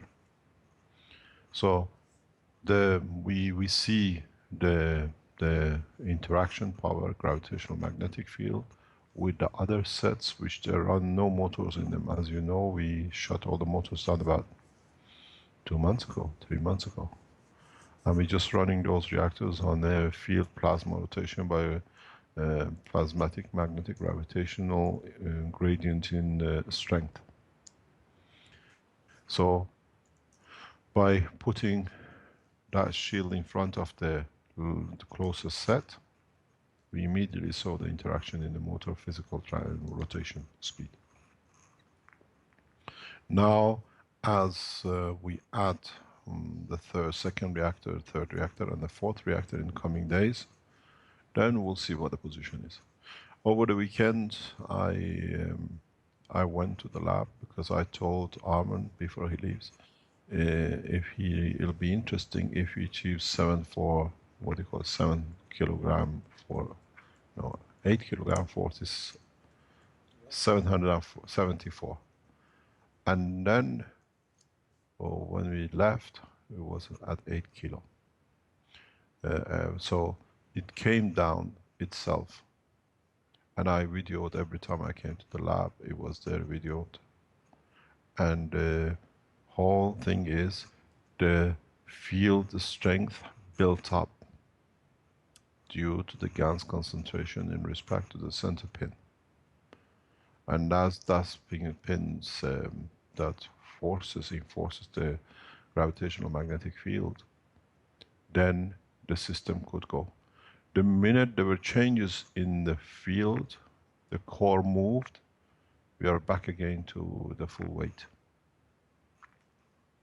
That was one of the reasons we brought all the reactors and fixed them on the plate. That we do not allow this, what I call wobbling of the fields, that they can find a way to escape. And there are 2 options. At the moment we have this at 13 centimeter. For a reinforced gravitational field, that should come down to half that size, at about 7 centimeter. But that is when we do the test, and then we see the results. In a spaceship, you don't put your reactor so high. you bring the reactors down to the level of 1/2. But this test has to be done that we learn something from it. The options now for Harmony is that to start with one reactor, full speed, then the second reactor, full speed, then the third one, and then one reactor with two reactors, then the same reactor with another reactor, and then combination of the three. And lastly, we bring in the principal pyramid reactor into operation. Then we'll see what it's going to be. So the whole process will take a couple of weeks. Knowing Armand, it'll be a couple of days. Accident will happen and we will have results somehow. But the process is set to be able to see what happens. 80-gram reduction, as I showed to the knowledge seekers, is a weight of a small spanner. You put a spanner on the table and you try to reduce its weight by looking at it. It does not happen. The condition is there is no motor, there is no interaction that it will change in any other way. This is what, when we showed that 2-kilogram reduction in 2 stages about a year ago, and everybody came up and in the articles, this is this, this is that, this is the scale fault. Now everything is electronic. There is no interference from outside. And we see the same thing. So this answers a lot of people who unknowingly claim it's still the same thing as being with the matter condition. What happens? We don't. What happens wobble with the outcome of this test? As we've seen up to now, we are openly displayed.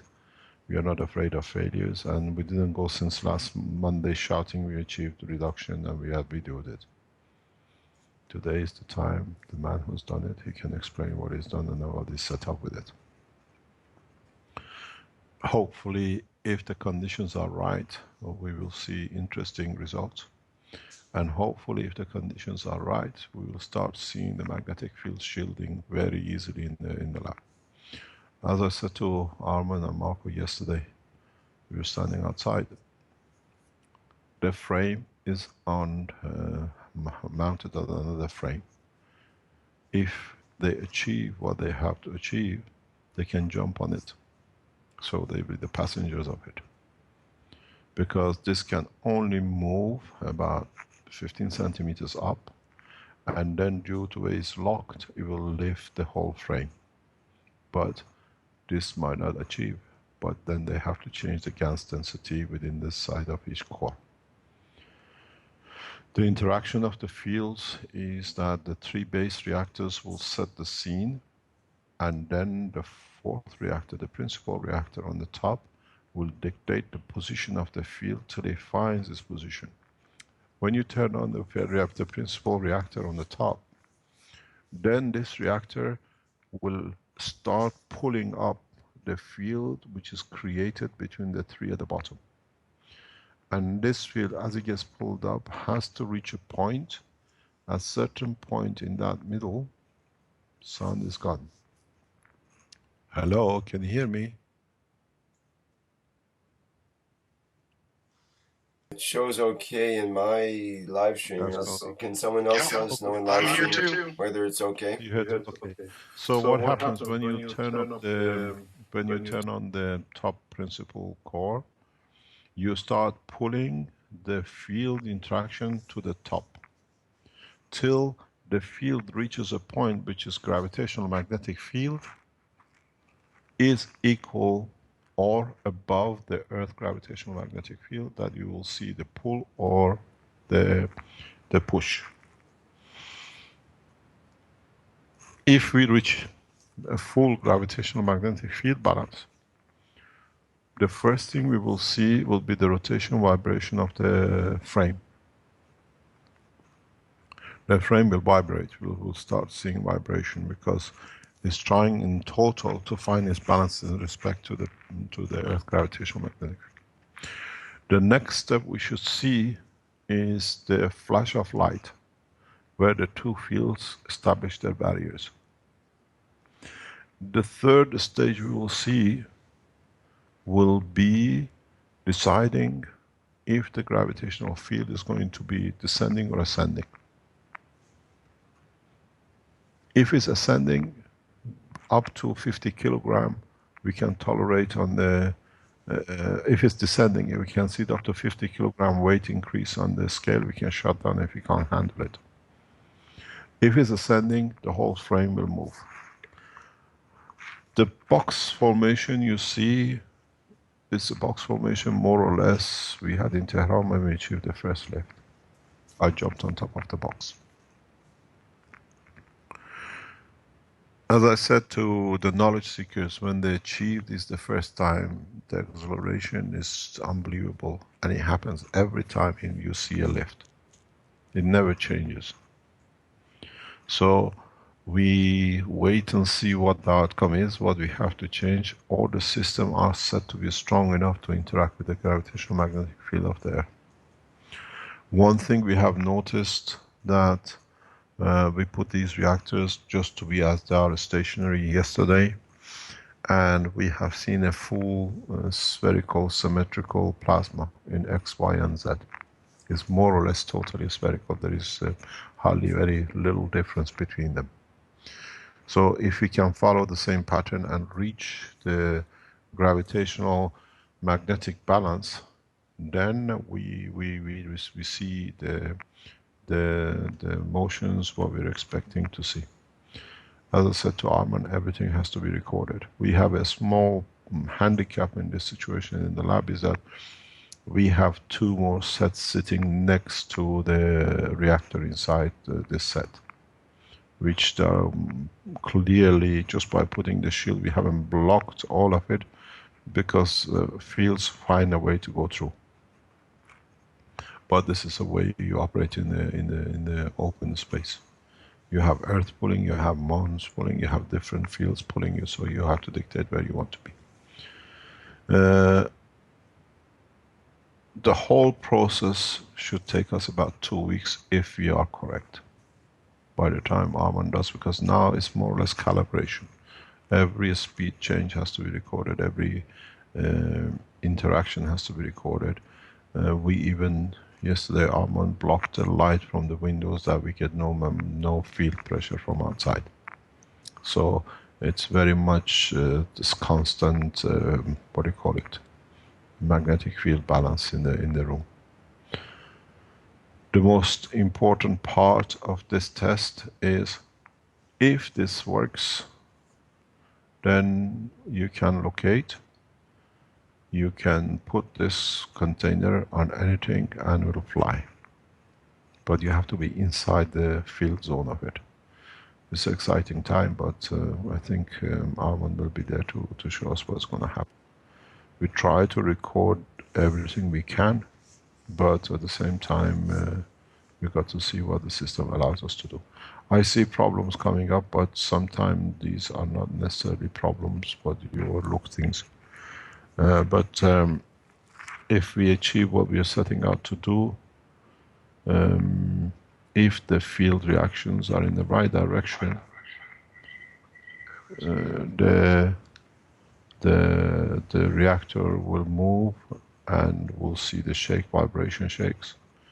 And when we reach that vibration shakes, most probably we go live on live stream. We'll inform because I think this is an event that it can be seen by public as it happens. But I have already informed 3 governments which we have to. We are on a lift condition test. They are fully informed.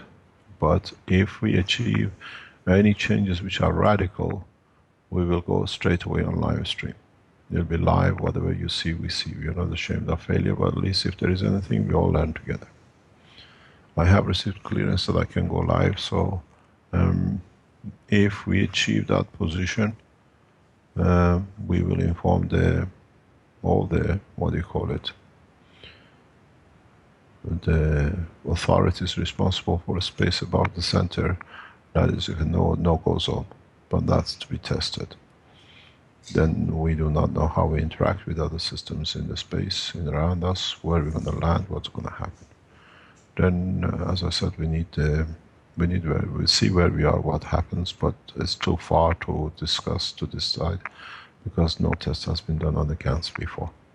These are CO2s at 20%, maybe 25%. And then we have to see what the GAN's behavior is on the heavier quantities, larger percentage. Change it to CO2 and see what the reaction is to copper oxide. And then we take the steps step by step. I think we've got a learning curvature to go.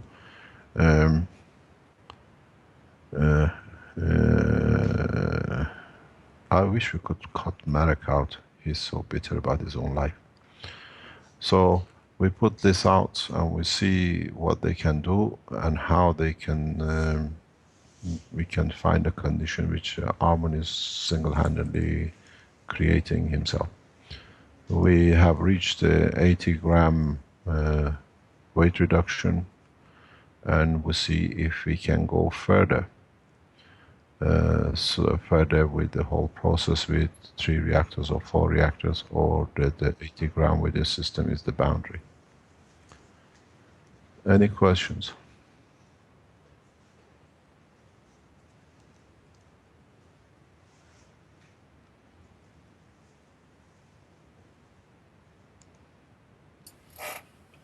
So Okay. basically the interaction between the reactors, what's the dependence in the distance? You are using the same as the pyramids or something else? Marco set that up. The distance between the 2 reactors was set fixed distance, as is with the pyramid. Yes, yes. Because don't forget, you see a little green pad on the floor. We use one of those green, what do you call it, plates upside down, if you've seen it. So they drew a circle and they positioned 3 pins in respect to the center. So it is in a pyramid condition. But we observed with Armin that we could see a small, what do you call it, jerking motion, a small vibration on the second reactor. So every time the field was getting built up between the 2 cores, the 2 which are running, the one core could not hold or the field had to be changed. The outer core moved like an electron feather out to allow the fields going. And when I saw that repeating 1 or twice, then I said we have to put this back on a fixed plate, because the reactors move, the field changes. It's like an electron moving away from a proton. So because the field changes, it finds a new position. So now we have closed this down. See where we can go again. We did have a question about that in one of our Kesh Plasma reactor group meetings, about whether a reactor should be shaking or not. A reactor with GANs in it, say, whether it's a good idea to induce that shaking, to deliberately have a rhythmic kind of pulse put into the system.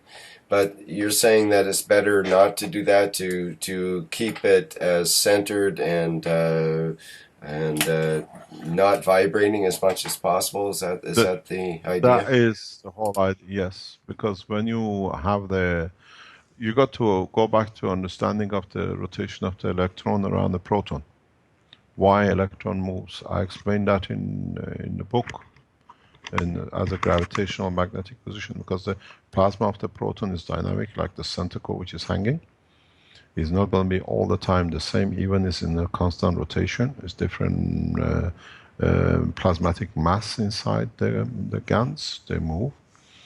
The outer core, which is the one which was vibrating, is in the same position condition. And then you have the fields from the other reactors in the lab too, which is the environmental fields. Then when the 2 reactors which are closest to each other create suddenly a field position that cannot be maintained, the center core, by principle of its position, holds position. The electron has to move. Even though the mass is more, due to the shape and flow of the direction of the motion of the magnetic field. So the outer core moves, and that little shake creates, allows the field in more or less condition to be free. And then you don't build up the pressure, what you're looking for. You don't build up the magnetic gravitational field pressure. And this is the problem. So by placing it on the plate, we control it, because our condition is to achieve certain characteristics of the system. 2 reactors running. When we do not interfere with the environment, we stay out of the lab, that the lab reaches a stable condition, like over the weekend, then the fields start finding their position. And this allows to see the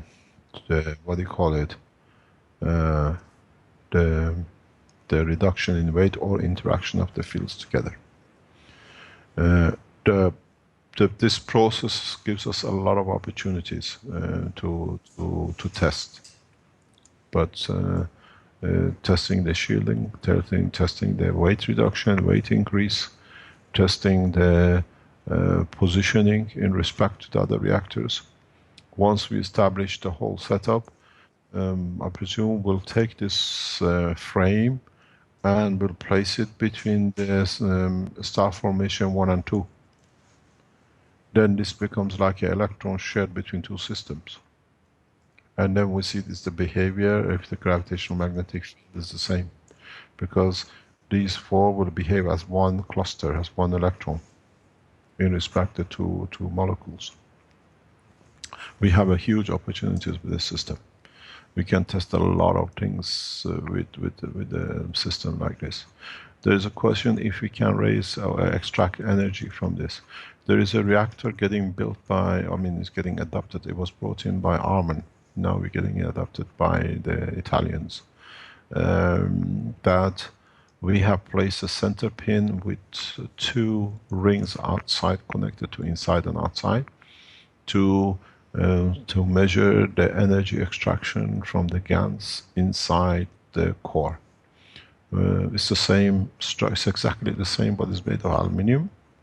The center pin is nano-coated, but the center pin, through screw and making a hole, is connected to outside with carbon brushes. We can extract energy and measure the energy from the inner core. Then it gives us the energy extraction facilities and understanding, but that course should be ready early next week, because it came yesterday. It needed some adaptation to go back. Then we tell you if it can be done.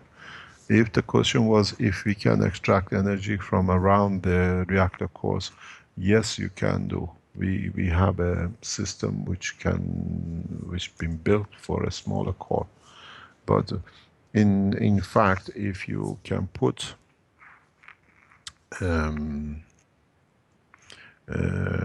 nano materials or even nano-coated wires or just wires around the steel frame that you engage in, you cage the whole reactors inside, you should see some sort of the AC or a DC current flow, depending on the strength field they have created.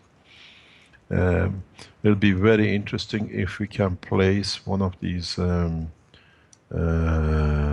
detectors literally inside in this core and one outside the core and see the interaction the way we used to do with the other set.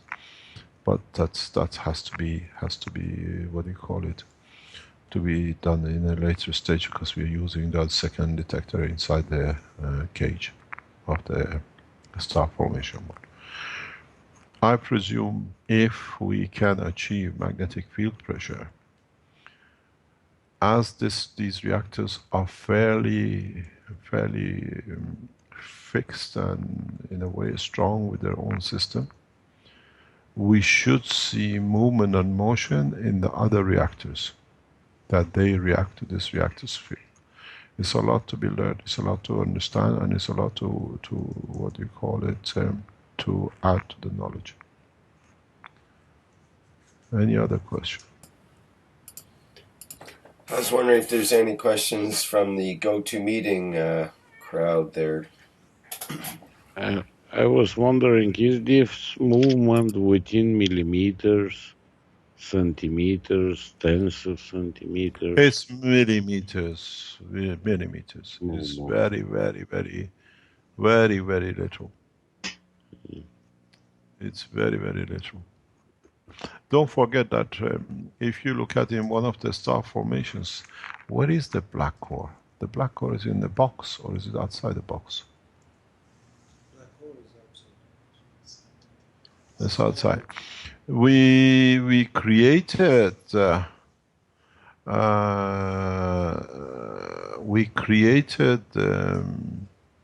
same condition as the reactor loose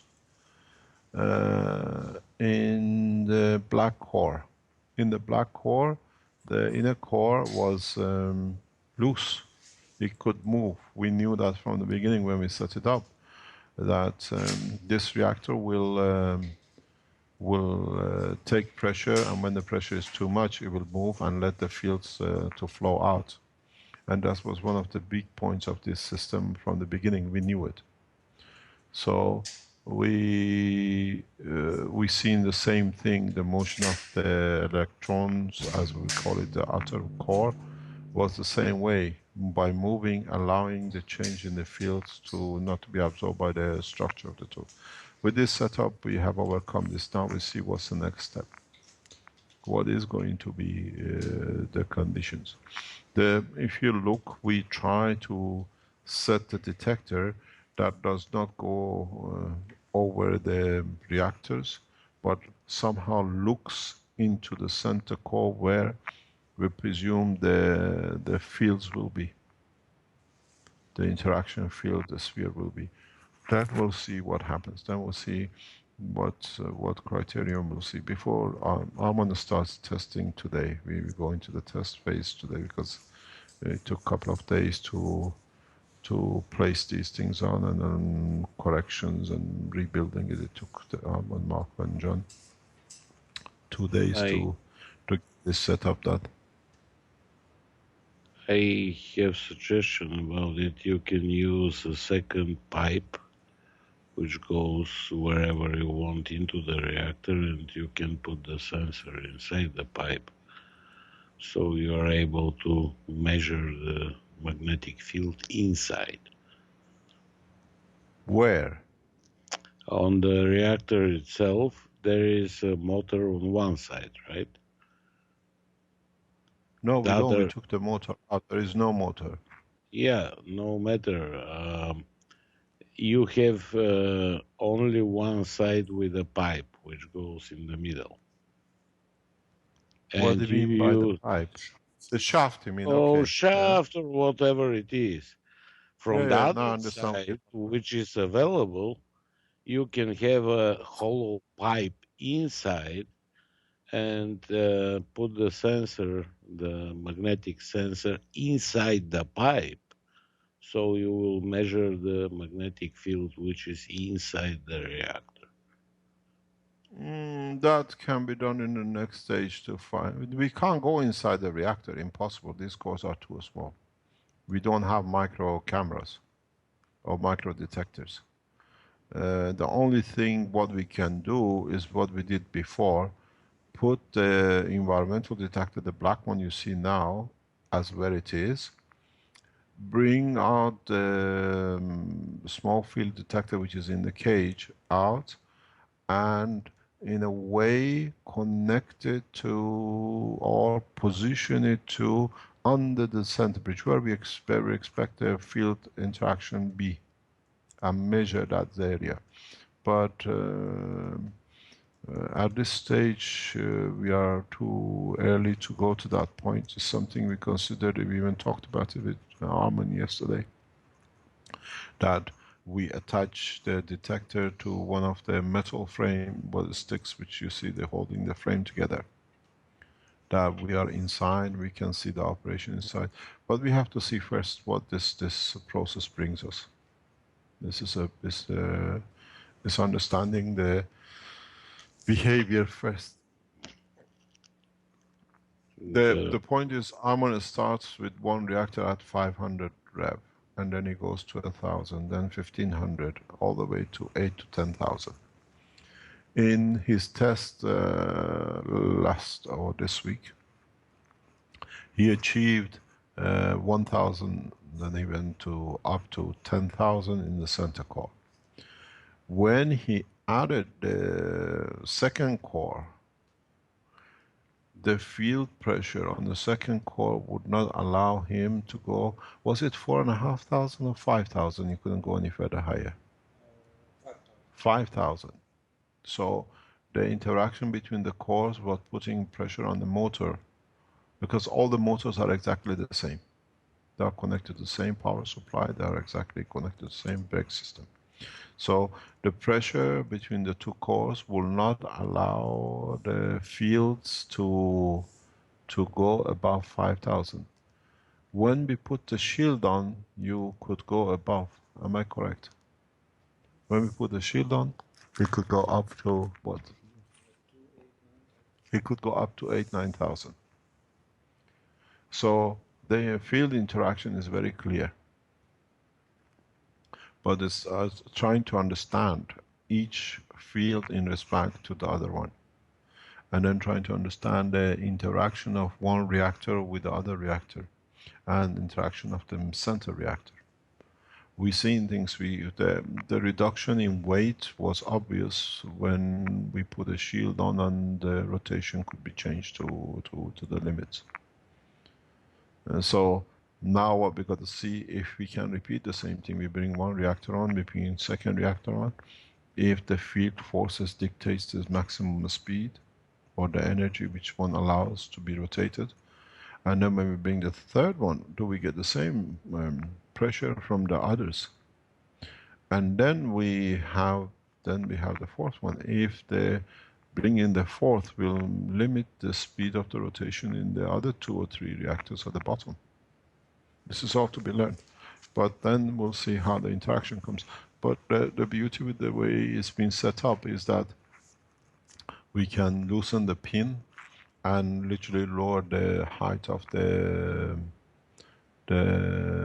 center core. The only thing is that we have to make a small pins, a smaller size or different size pins to test different heights. But it's tall enough that we can go up or down in respect to the other 2 reactors. I presume the power pressure will be at a lower, about 1/2 of this, which is a normal in the space star formation system. But this is the calculation on the 4 corners of a pyramid, not 4 field forces of the pyramid. We'll see what the results will come, and then we'll follow it up. Maybe the 3 bottom reactors have to create a stronger field for their interaction to be forced. Maybe we see the pressure point of the lift just beneath the star formation top reactor. This is all has to be done, because this is plasmatic gravitational magnetic field interaction. So we'll see. It's totally how because on the detectors we see daily changes. Every day the field strength in the lab is slightly different than the day before. Maybe today with the field we can't achieve it, but tomorrow it changes, and then we are in near enough condition to see changes.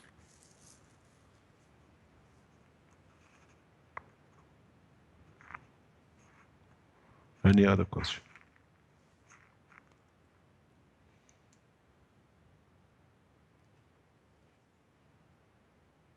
Well, what I would suggest is the sensor, the magnetic sensor, is about 2 by 4 millimeters and can be made to hang on the wire, so you can fit it pretty much anywhere. It's pretty When we small take the IC. cover, when we take the cover off the detector off the black piece, the sensors are very small. We know that. It's just been put in there. The what do you call it? The cover is a protection for the sensors. The size of the sensors are very small. We know. No, But I'm talking you can make it custom design, like buy the IC and just having the wires and hanging the IC on the wires and yeah, basic. let us walk first, and then we'll go running. We'll test in details everything we need to do. We try, because don't forget, once we measured, we done this, we take these detectors around the lab, the gap, see if it changes the fields in between other cores, other star formations, on top of them and on side.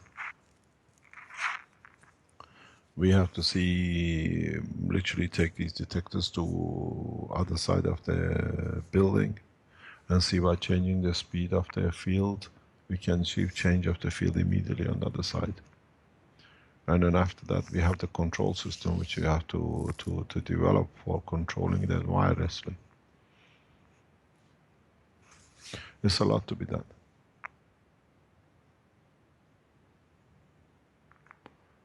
And next question.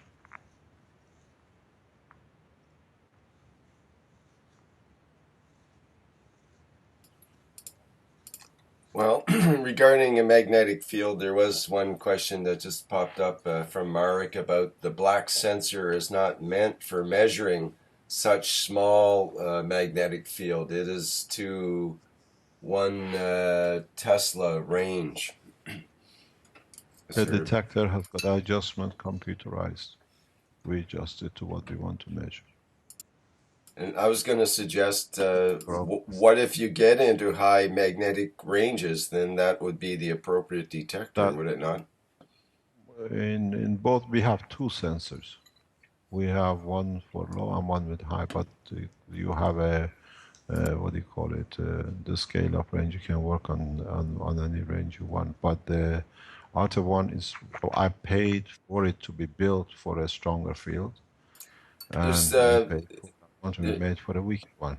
There's one meter for pessimists and one for optimists, you might say. Well, we work with what we have because the changes are where they are as they are. Yeah. It's not coming from outside. If you use, as they say, if you use a broken meter, the speed is exactly the same if you started from 0 or start from 10. There's still the 10 kilometer increase will show at 20, and the other one shows it at 0 or at 10. We work with what we have and it's set up to have.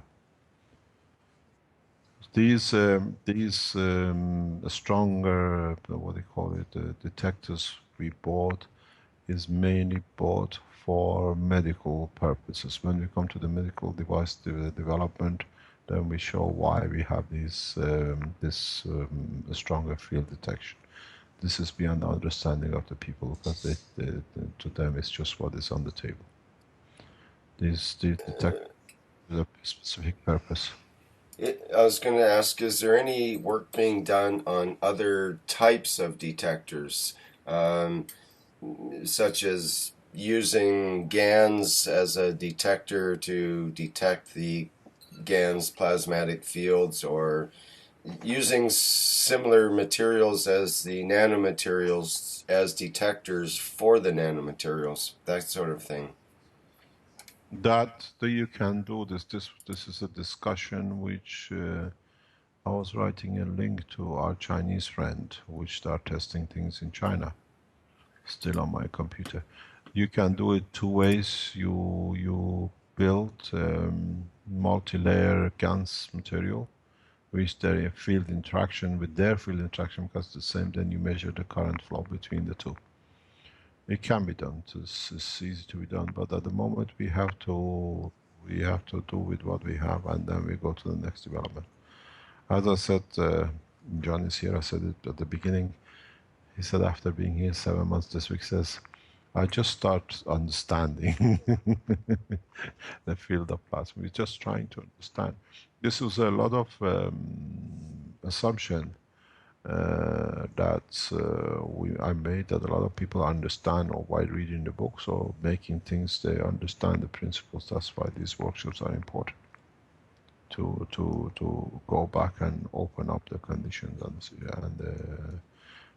the environments and the use of and the measurements of. So at the moment we are in that carriage. We'll see what happens. We are not doing one thing at a time, but there are a lot of things happening, and then what is connected to each other, we bring them together.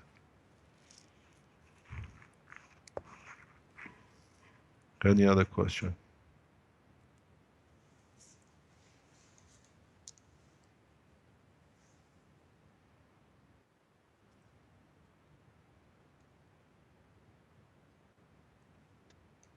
We are a very active group tonight, are we not, people?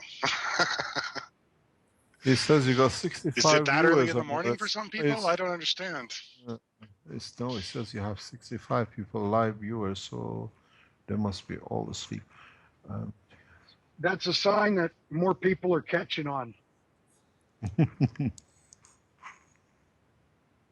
Absolute sponge condition is what's being created. It's congealing in the minds of others, like a awareness of the second brain that functions Yeah. our nightlight system. It is very interesting. It says, I made a gans with a few drops of my blood, which is developing rapidly. What would be the I make result of GANs this? with my urine. Yeah. Then I'm able to derive nitrogen and make a gel. And then I'm able to derive graphene on the surface of that gel using temperature of whatever I want, whatever substance, without decrease of mass of that gel. By the way, Who does the test that drop with the blood? By the way, this is Dan. By the way, Mr. Kesh. It's a pleasure to meet you, sir. I've been looking forward to this moment. I'm approached with a bit of enthusiasm. I apologize. Don't worry. Is it you who tested the blood? I've never tested blood. I use blood in some of my experiments. Here somebody has put on, I made a gans with a few drops of my blood, which is developing rapidly. Can you come online and explain to us what you've done? Marcel.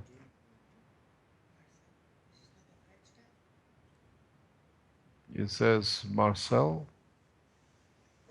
can you come online and explain to us what you've done with the blood?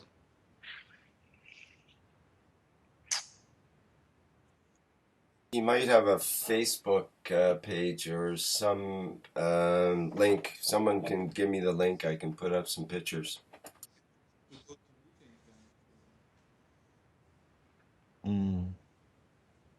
Yeah, I don't know. I don't think Marcelo is in the go-to meeting,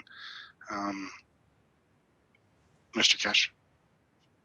No, because here it says the guy who's used the blood.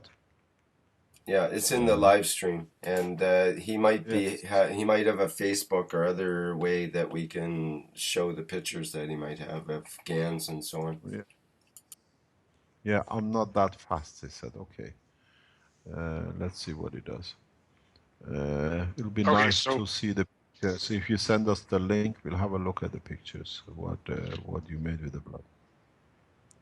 Yeah, Marcel has done a lot of interesting experiments following your advice, and I can see it on his Facebook account that what he posts is very interesting. Yeah, Rick or somebody will send a link to Marcel's profile. I said to you before, when you go to a new limit, I open new doors. If so Marcel on that has note, done some, yeah. Let's see. I'd like to have Dan actually discuss what he was trying to discuss there, because recently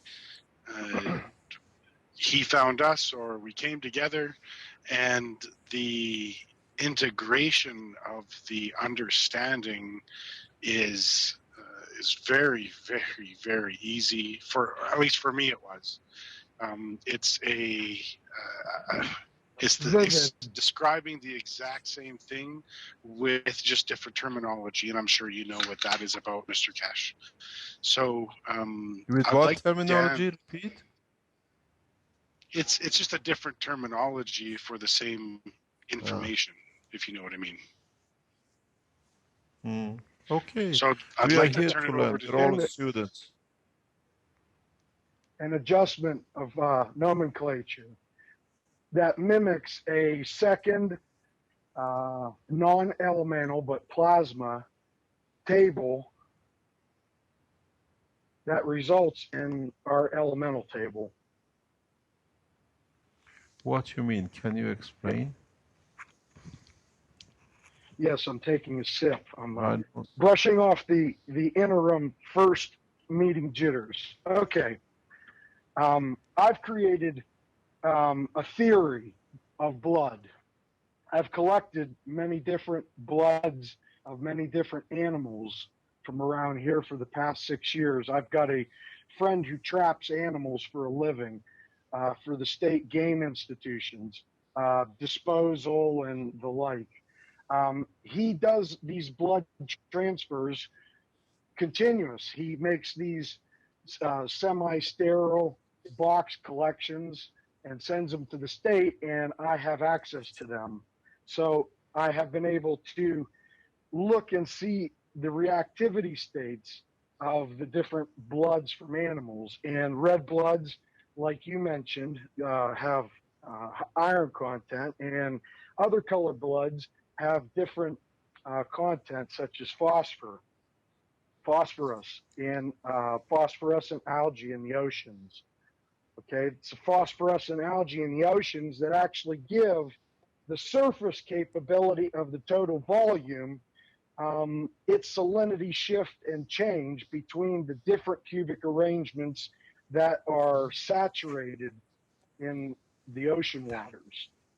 And so to start with blood, I've concluded without experimentation of what I could possibly try to get out of it. To start with blood is a lot harder than to make the blood yourself. You can control the characteristics of the blood when you make it yourself. There's I wouldn't say simple, but there's a easy way to understand the progression of the equinox that's written in every language and emulated from the earliest writings. Okay, it's a progression, linear progression on the macro scale of geometry, thought of like crystallography, much exactly like the reactor you have posted on there. So, without going into the oblivion, let's get right down to it. So here's what I do. This is the inverse reaction vessels I haven't talked with these fellows about, but I use urine. I use my urine. I've got thousands of reactors with my urine in them. I've collected the CO2 directly from the deposit of my own plasma discharge. I've been able to understand and mimic the relation of my mega ohm existence.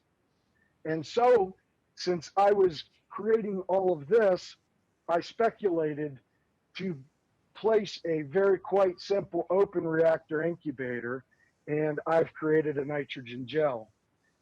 The nitrogen gel doesn't burn, doesn't react exactly how you describe, okay? When I try to burn it, doesn't matter with what. Some things result in more than the others may, but when I burn it, I get a perfect amount of graphene that is perfectly collected on the surface with perfect crystallography.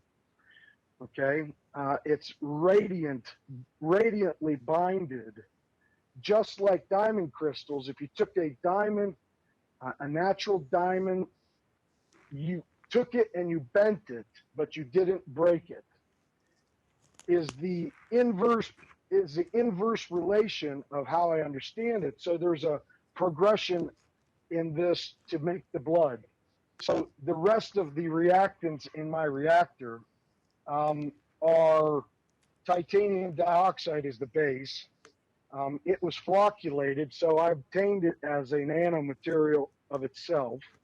And between the two zones, the top gel zone has been dramatically growing before my eyes since I hooked up my life force personal barometer. I give the credit for that term to esoteric. And so I have speculated the blood from looking at how I destroy the blood, that these are the beginning stages and the separations that will continue to grow as striated materials inside the gel and migrate from oooloid looking things from below the gel in the the titanium dioxide layer, titanium dioxide, nano dioxide. I don't know how I can macro tell the difference here in my lab, but I can observe the differences. And so this reactor has been operating now for 2.5 years. Okay, it grew at an incredible rate. I watched it grow. I watched the crystallography shift. The cell reactor that I have submerged into it. Okay, and it just did in 24 hours what it did in 2.5 years when I hooked my personal barometer up to it. So I believe that I'm in line to attract the other or the proper order of electron state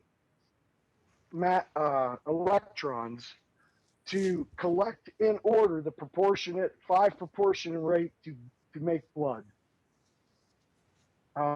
There's absolutely no copper here except for sounding wire on my anode and cathode connections, but it too also plays a role. It's not that copper wire is not nano-coated or hollow. Yes, sir. Just wondering if you would like to, for them to see it visually, is it possible that we could do that? It makes a better picture. Absolutely. Would you be interested in that, Mr. Cash? Yes, I'm interested. I'm listening with a lot of interest. Okay. We'll see what we can do here. Standing by.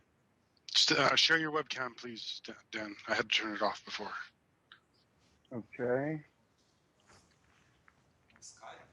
Oh, is he on the Skype or live stream? He's on GoToMeeting.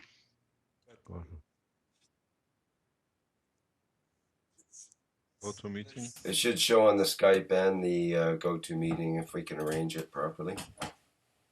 Yeah, just give me a moment here, because I'm just not able to see his video. Just a moment. The difference in resolution is amazing.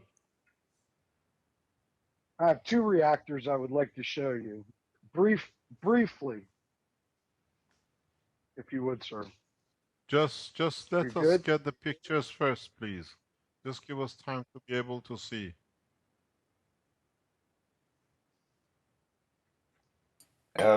These aren't in the existing movie that we have from our workshop or last night, right? The group last night. I think we took a comparison last night.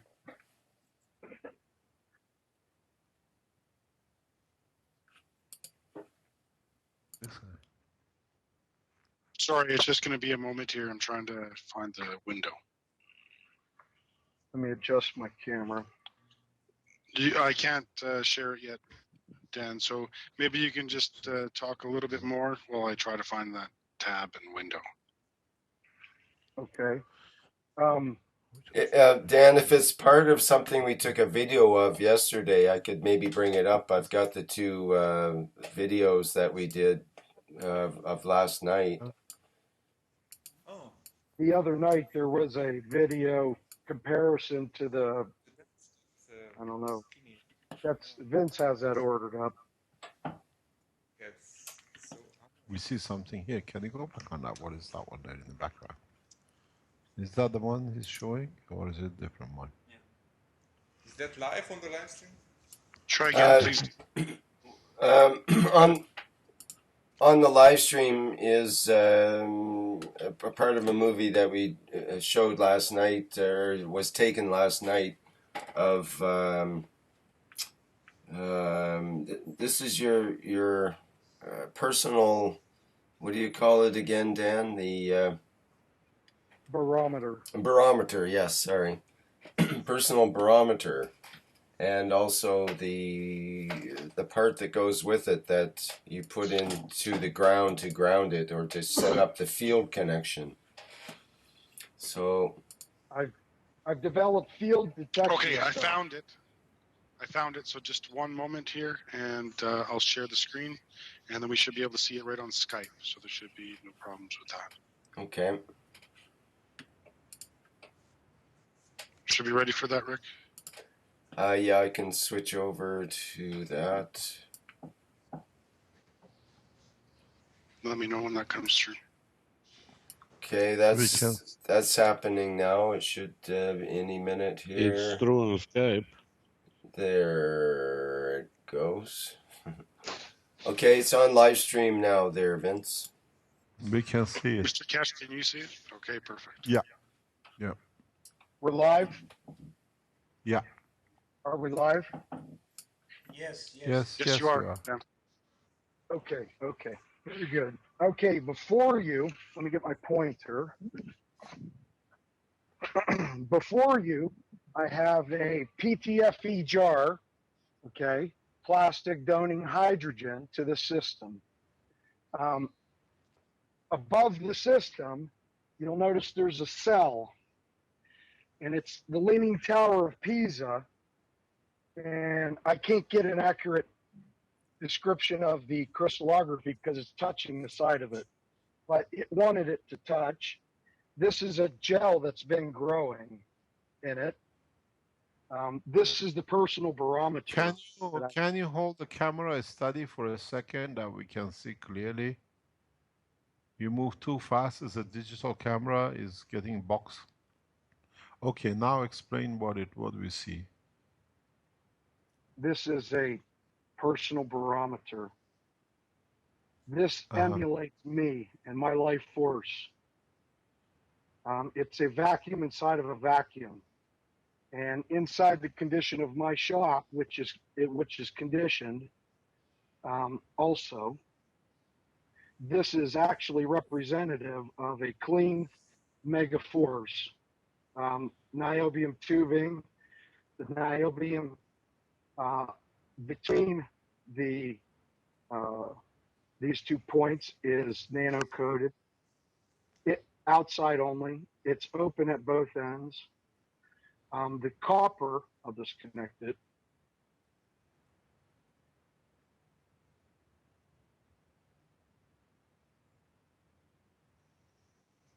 The copper that you see shining is nano coated on both sides. Okay, the niobium tubing goes through, and it's separated by less than a millimeter all the way around. Okay, there is a aluminum tape on the outside that is a half a wrap only, that is securing a teeny tiny strand of platinum wire, high purity batch niobium as well. The inner and the outer cores here are separated by PTFE. I trim this core, which is the north core, the north side of this dynamic dipole. I trim this down to actually tune it to me. You'll notice the bottom is flush. Now, beneath this paper itself has an dielectric on it. Okay, so it's shiny side up and coarse. I'm sorry, it's shiny side down and coarse side up, allowing this to stick to it. Around the outside of this whole composite is dielectric tape, packing tape, the same packing tape that I use to separate the ground forces from my table from my floor. Okay, I have a couple of things set out here to explain some of these shifts. At any rate, This is a vacuum inside of a vacuum, so I blow into it. At some point in time, I set it down. Now I know not to set it down directly on the table. I have a specific resting spot for it that is right here in the wood. These are niobium posts, which my multimeter is conditioned by this as well. Okay, and I allow the paper tape to touch the niobium, so it's inducting, and I allow the platinum wire to just rest against the wood, and it allows me to take this multimeter and form graphs, crystallography graphs, by my own interpretation of the numbers and the shifts in numbers on the AC and the DC side. I've been able to determine that graphing crystallography is the end result just before the matter event. So you can visualize the matter event most specifically. I'm sorry, back to this. So I have different layers. The titanium dioxide has crawled out, up and out of the container, as you can see. This was prepared in a sterile environment. In 2.5 years, no bug or piece of dust has come anywhere near this. Not any biological life form will come anywhere near this, except for me. I would imagine if I ingest this, this will actually, some of this titanium dioxide / nanodioxide, this right here is the ultimate calcium supplement. So calcium is being created here. CO2 is being off-gassed here. That's the shift of the titanium dioxide from one polar state to the next, or pole reversal in its inverse transport from top to or from bottom to top. And this right here is sugar. This right here is a pure form of sugar. I would venture to say this is directly solid ATP. Okay. This right here is nitrogen GANs. That has, since I had my life form hooked up to it for 24 hours, it started here. So that much volume of free space was created, and more thickness of ATP was deposited on the inside round of this container. Likewise, UV or some minor form of UVC by this light in stimulation is another thing that I added. I grew this originally in the dark in a blacked out box where I could control the bugs and I could create a semi-osmotic vacuum. So the box has a very, very tight fitting lid.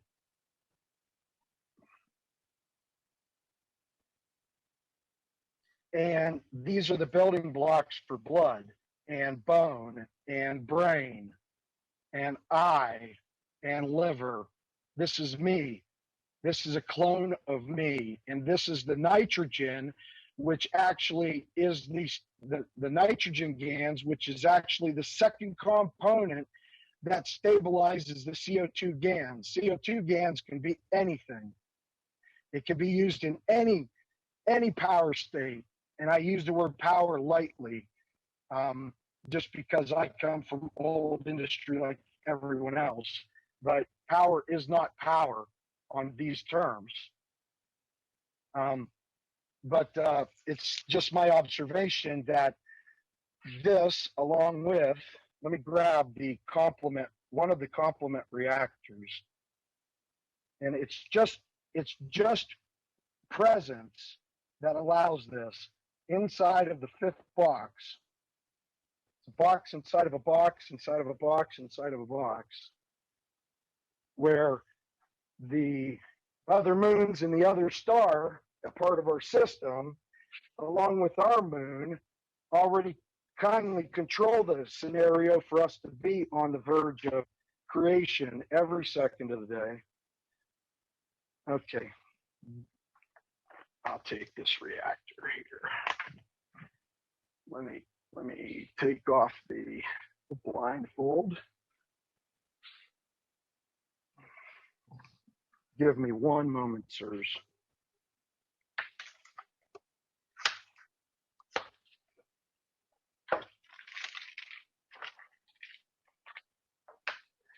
This is lymphatic tissues and structures that I'm growing here. I'm getting ready to, let me take off the blindfold. I grow this in the dark also. Urine starts out as sterile, okay? And, oh yeah, this Vince go-to is awesome. I love it.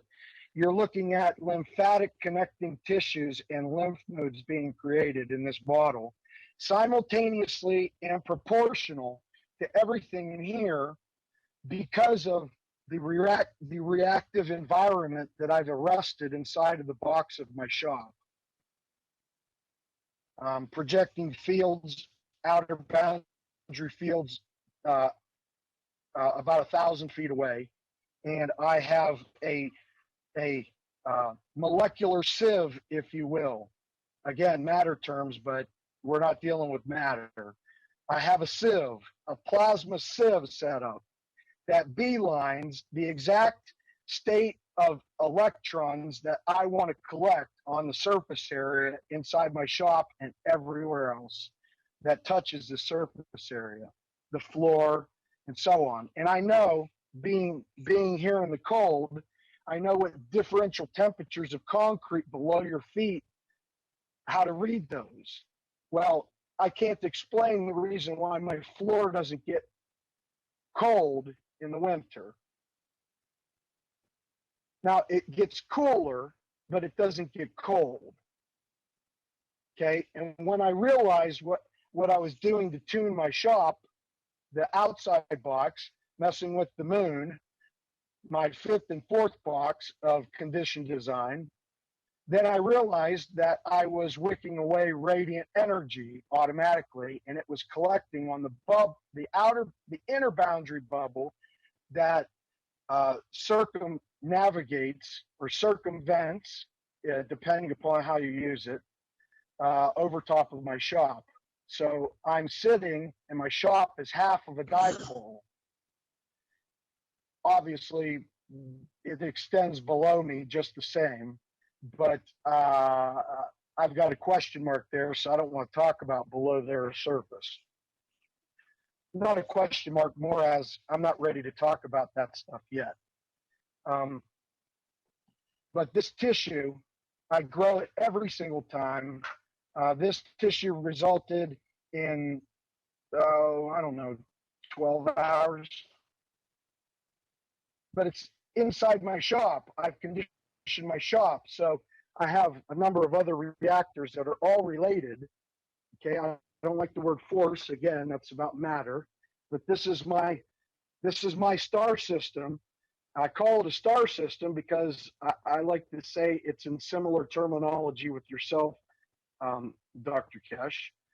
But this is actually a black hole. And I collect matter that escapes from the black hole by the second it results. And maybe I can get just a teeny bit. You see those dark lines?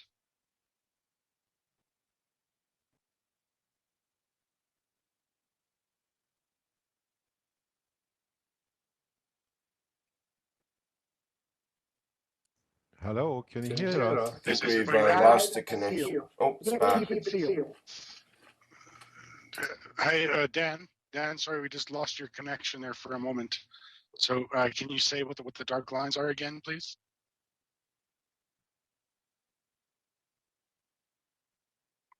Dan?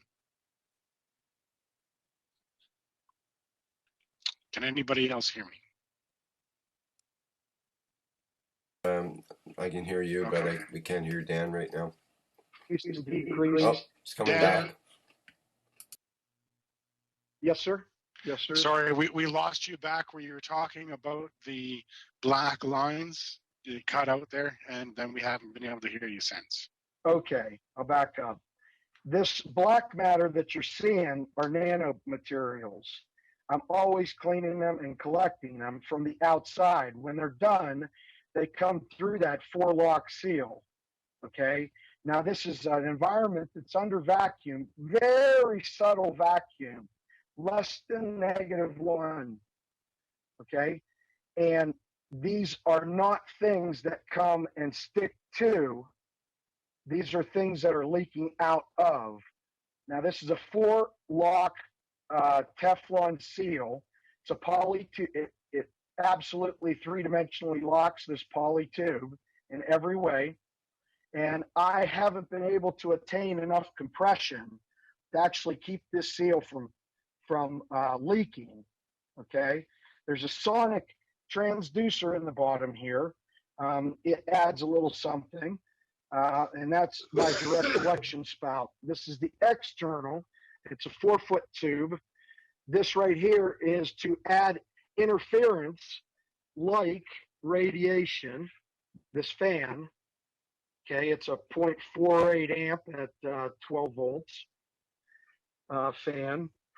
I'm sorry, wait a minute. No, this is the 0.178 single phase, 115 volt. Okay, sorry about that.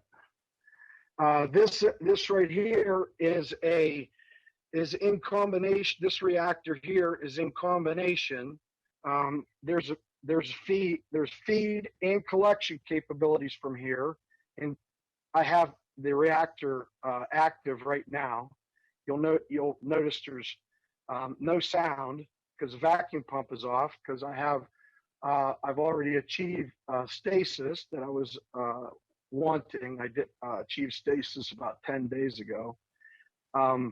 This has a small galvanized screw in the end of it with a very teeny tiny area point of the screw. It has convection around through the jacket, which in and of itself is 1 billion capacitors. And I have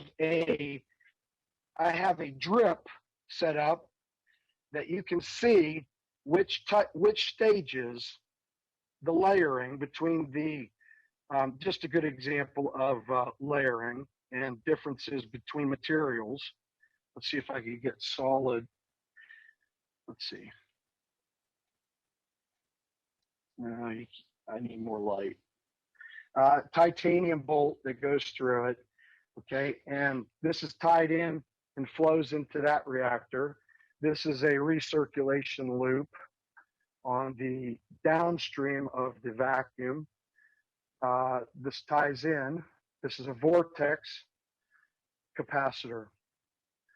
My own terminology, I think. But you can notice the nanomaterials that quickly. As soon as I put this one in line, I conditioned all these reactors separately before I assembled them. You know, I took test values of different things. This started to result within hours under these conditions. You'll notice the brass as well. Okay, and it's different looking here than here. The crystallography and the characteristics or quality of the flow is in both directions. Okay, it's reverse, that just what you said, Dr. Cash. It's reversing from this column. Okay, this column is placed against the positioning of the primary reactors, which are asymmetric. So this column provides the unbalancing inside of these primary reactors. These primary reactors are actually 5 reactors in series, okay? And these reactors here have couplings on them that I can take and put heat into these reactors. I use chemical reactions just to create conditions, not to create results in chemical matter terms. So I recycle all the chemistry using a shift in voltage. Okay, so that gives you an idea of what I put in here. It's a strong ethanol content. I'll tell you that, 86%. And this right here is literally the thermal balance. You can see this reactor here is a thermal balance. Up top, it it it has an arc or a tube that recirculates around, and feedstock when I feed the reactor comes in, circulates around, and the osmotic pressure determines a place of rest here, which tells me how much vacuum I have on this particular column, and this winds up being inversely proportional to the amount of, I'm going to call it vacuum, but it's actually flow that I have on my head. Now the head is stuffed with cells. This is packed full of cells, and the other head is simultaneously packed full of cells, this shiny column here. Okay, and these things pass into this column. The flow goes from the head of the lower reactor, and this right here you consider as reflux reaction, but actually the plasma, pure plasma, is being created in this column in a dense structure, and only the electron states that I want are contained here. This is a reactor that is connected to both of the top heads of these top reactors, okay, by a 1/2-inch ID. These reactor bases are all built out of PTFE. This is all PTFE tubing. These are all vacuum fittings. This one I don't have swiveling, but I've got many swiveling. These are all swivel head fittings, perfectly locking. I use titanium dioxide on the ends so I don't have to cut it back, because the titanium dioxide, I'll say that, nano oxide, actually grows out perfectly and not too much, creates a perfect seal every single time, giving no scarring to start with on the hose. This reactor is stuffed differently.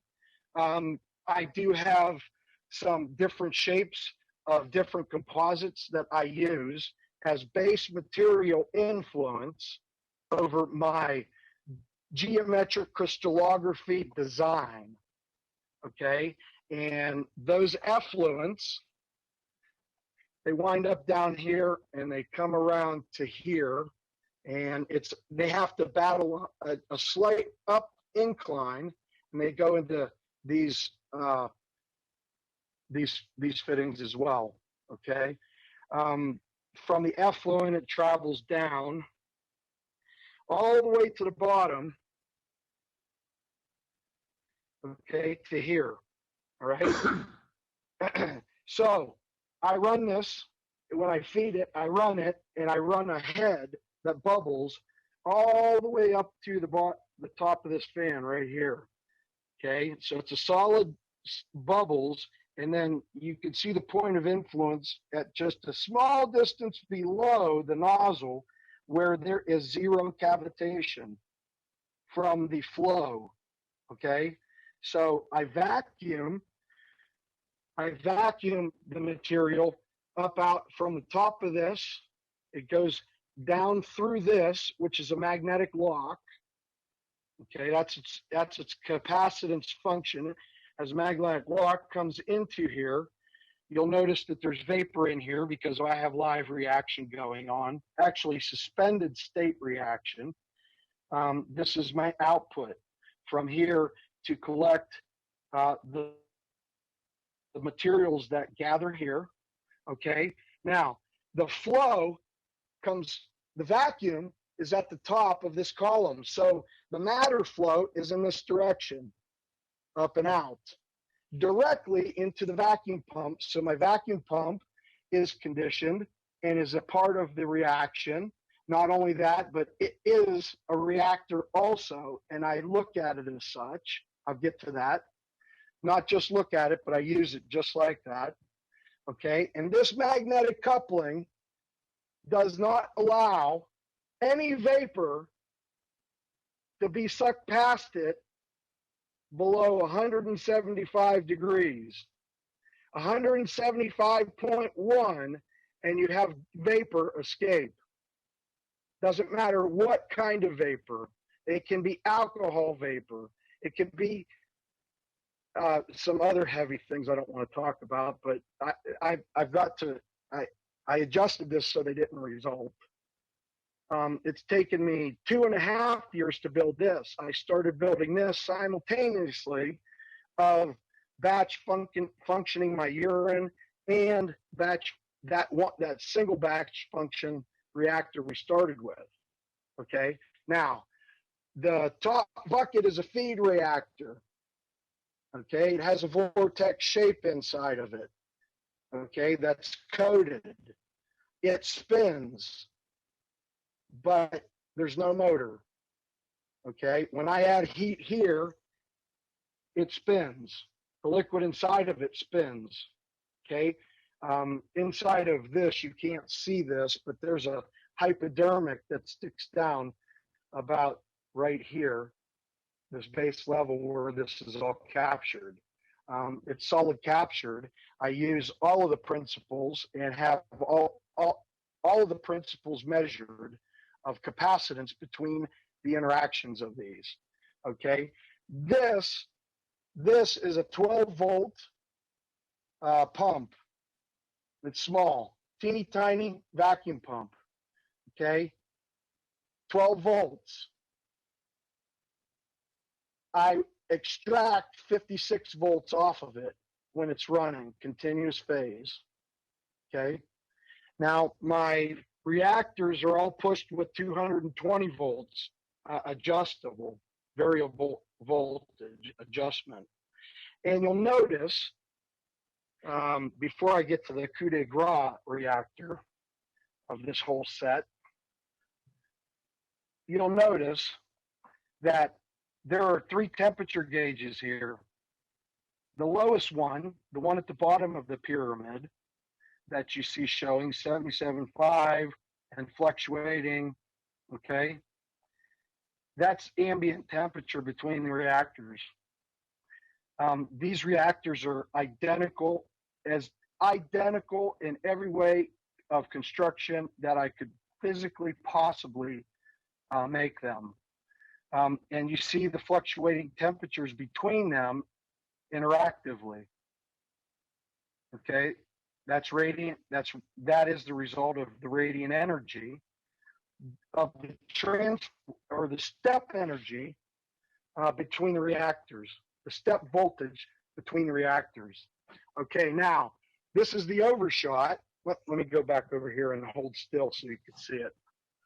Okay, this leads from the recirculation, so it comes out of the pump, it goes in this direction when I turn this valve, which I'm not because I'm in homeostasis. Okay, and then it recirculates off of the top here, and that's when I feed my reactor, and then I extract the zero cavitation liquid from the bottom of this one. I shut down the transducer and I meter off X amount of liquid at a time. Okay, which turns out to be about, I'd say, depending upon my reaction strength, I'm metering off maybe a half a gallon an hour and replacing it simultaneously. Anyway, this goes to the overshot. Automatically, it's open system to the overshot. This is my shutoff valve to go back to vacuum, right? I force my reaction back down to vacuum and then homeostasis, and then I repeat the cycle. This goes out to my outside reactor, which you can see over and down, and it goes out through the lab. These are GANS materials that have already been collected, and they're in storage. The GANS materials actually leak through the plastic, as you notice, the discoloration and the warping here. I had them covered, and I uncovered them and realized that they disintegrated practically at the bottoms. The cardboard. Okay, and this is my light element collector right here. I get normally I get about 98.7% ethanol out of here at a collection rate of about 4 tablespoons an hour. Okay, so that's loss. That's loss of the reactor as well.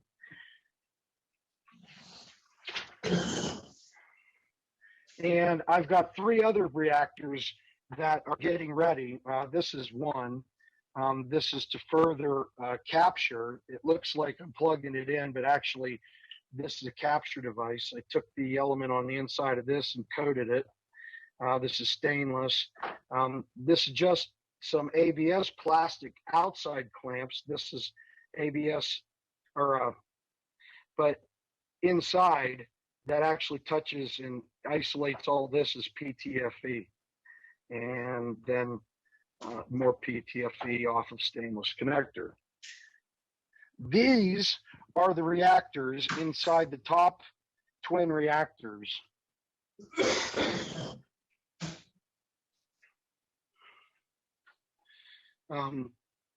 Platinum purity 99.7, titanium grade 1 material, easily handled, sharp edges, of course, but they're hollow. So this has an anti-hysteresis effect. So I get anti-resistance or anti-radial gravity. Radial gravity being representative of both components that you discuss. That's my terminology for it, though. I just kind of set this here. I set this table up when I started talking to these fellows. This right here is a conditioning reactor. Sometimes I put this into the central transport collection reactor, which is the reactor is on a 45-degree angle of inclination.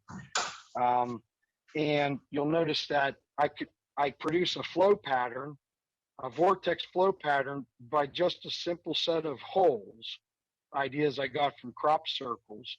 But this is also, and this actually flutters up and down, okay, and is situated at a 45-degree angle down like this, and it'll flutter up and down. You can hear that sucker pumping, okay.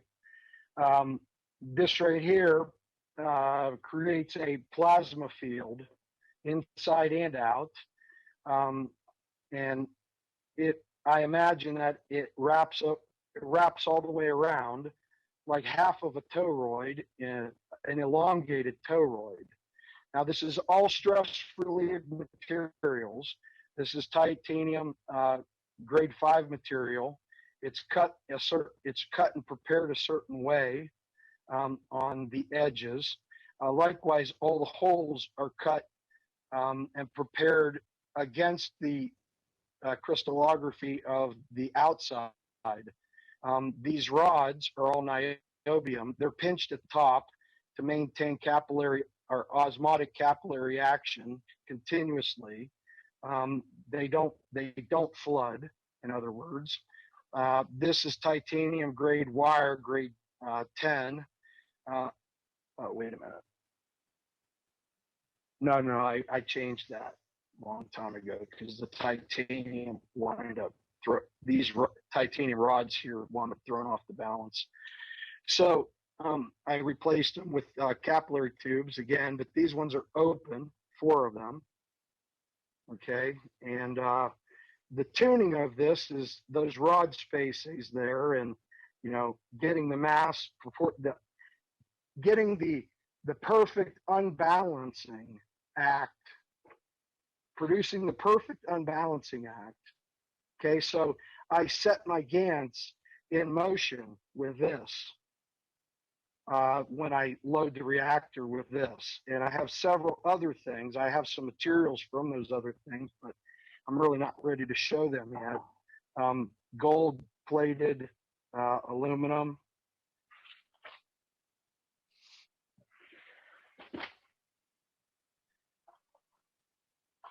50-50 niobium. It's not plated. This is a specific cladding process, unique in the world for the past 40 years. This is 50-50 platinum by weight. The niobium is just about the same weight, but different structures of these materials, different shapes.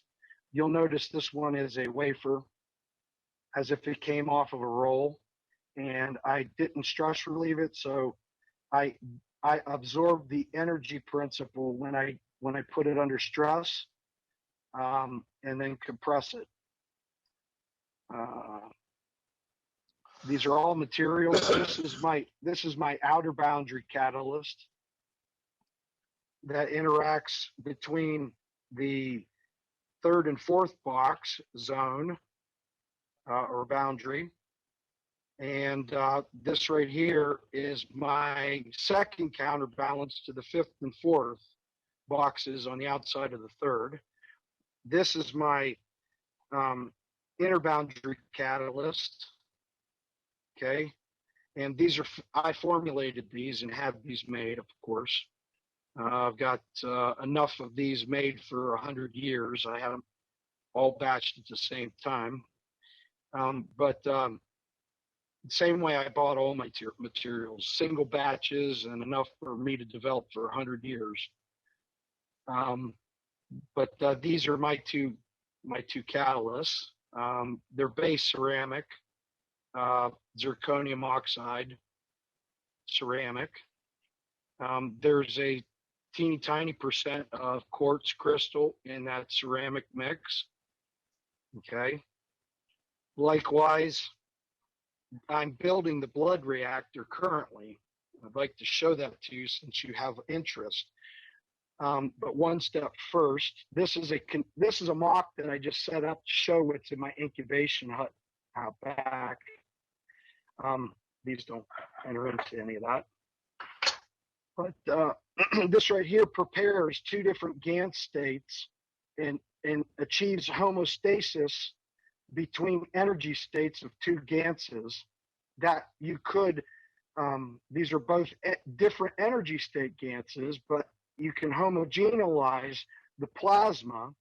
It'll work that way. That's what a wormhole is made out of. Okay, whirling intertwined states of these. At any rate, this right here is just a mock of what I'm testing to contain both of the Gants that I shown, or Gants-like that I shown,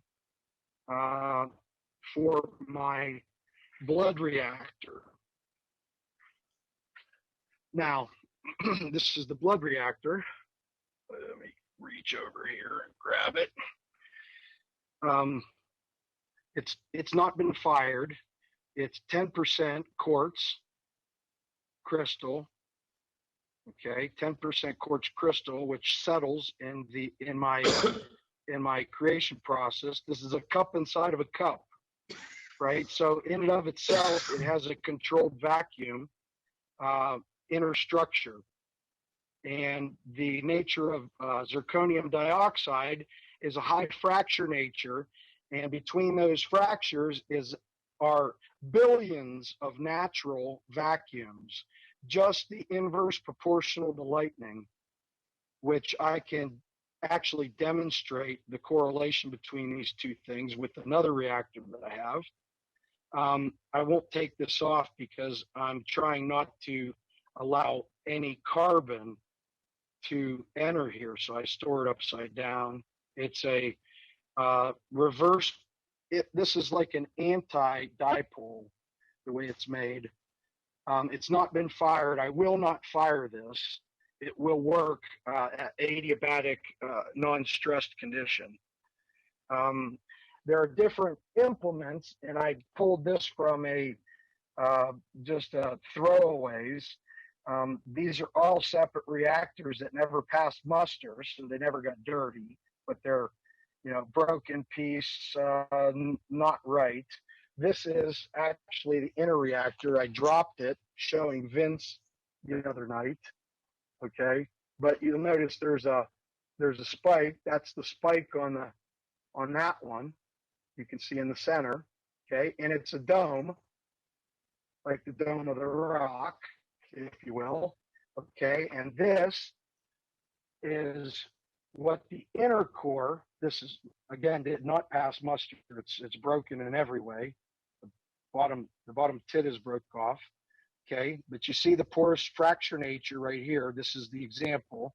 And there is what you're looking for if you want to recreate this and copy its crystallography. Is this L right here adjacent to this chord that is actually extends from here to here, which is at what radial here. Now there's there's half of the crystallography of blood right there.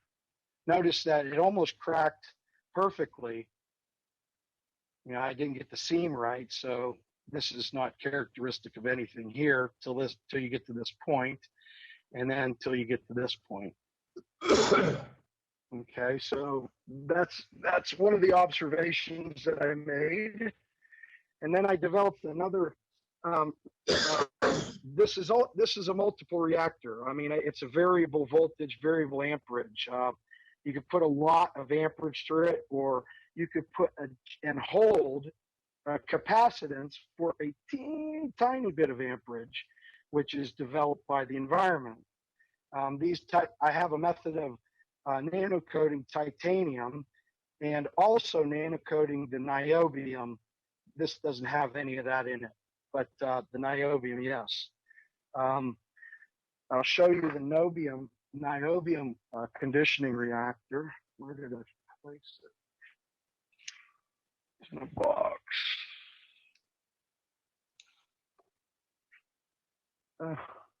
Really?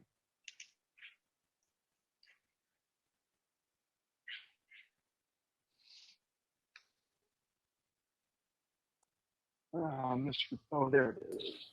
Okay.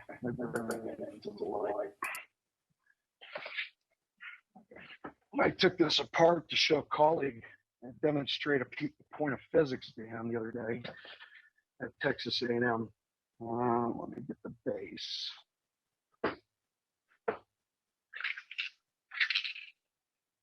Just briefly, let me check and see if we're okay with time with Mr. Kesh and other people at the Spaceship Institute. How are we doing there? We're running a bit over with the workshop. It's no problem. Are you okay there? Okay. Is there any questions or anything at this point, or should we wait until this little demonstration is over? I've got 5 other reactors I can go through. They all correlate with each other in a different I mimic. think you better show it to us every time, once a week. Different reactors.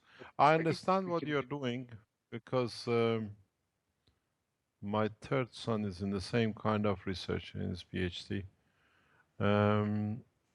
So we understand. I understand exactly where you're coming from and what you're trying to produce and what you've achieved. You've done a lot of work. Can I ask you a question? I actually wrote 2 theses in my first quarter of my sophomore year at the age of 19 that were absolutely rejected by the physics establishment. The nanohydrogen you have in that container in the back. I'm sorry, say again. What do you say? Behind the bottle, you say there's a calcium bone structure. Yes, sir. Yes, that. And then you have a nanohydrogen, you call it. Nitrogen. Yes, sir. Metallic hydrogen. Metallic hydrogen. It's a hydrogen, no.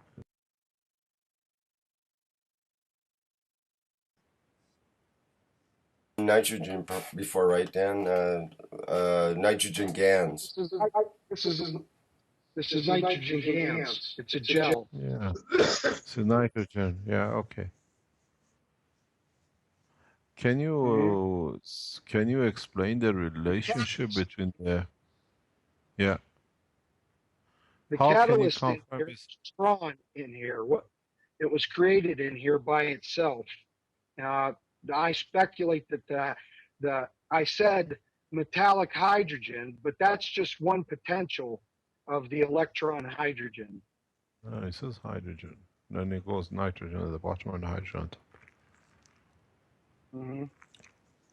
But you could collect that under this process. I speculate you could collect it as a solid metal.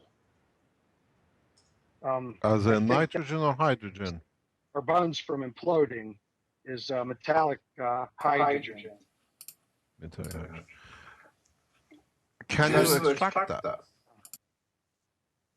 I believe so, but not given my current condition.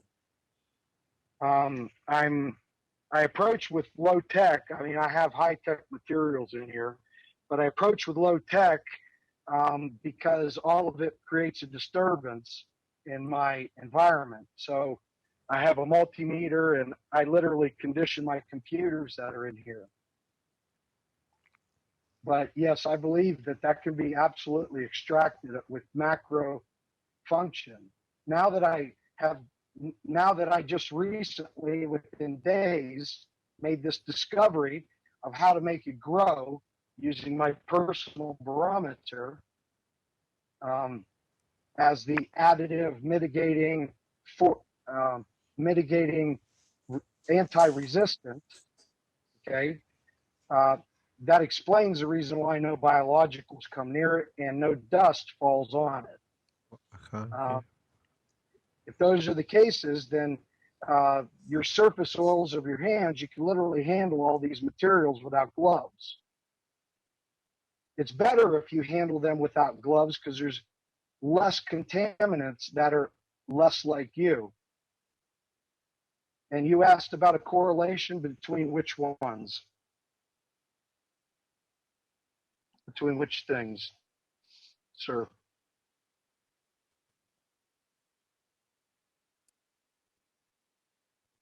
Mr. Kesh, are you there? Yes. Elia is doing some research in the background with this. And If you could hold on. Pardon? stir a reactor. If you could give me 1 moment, I have to stir this reactor. It's really hot, so I need 2 hands.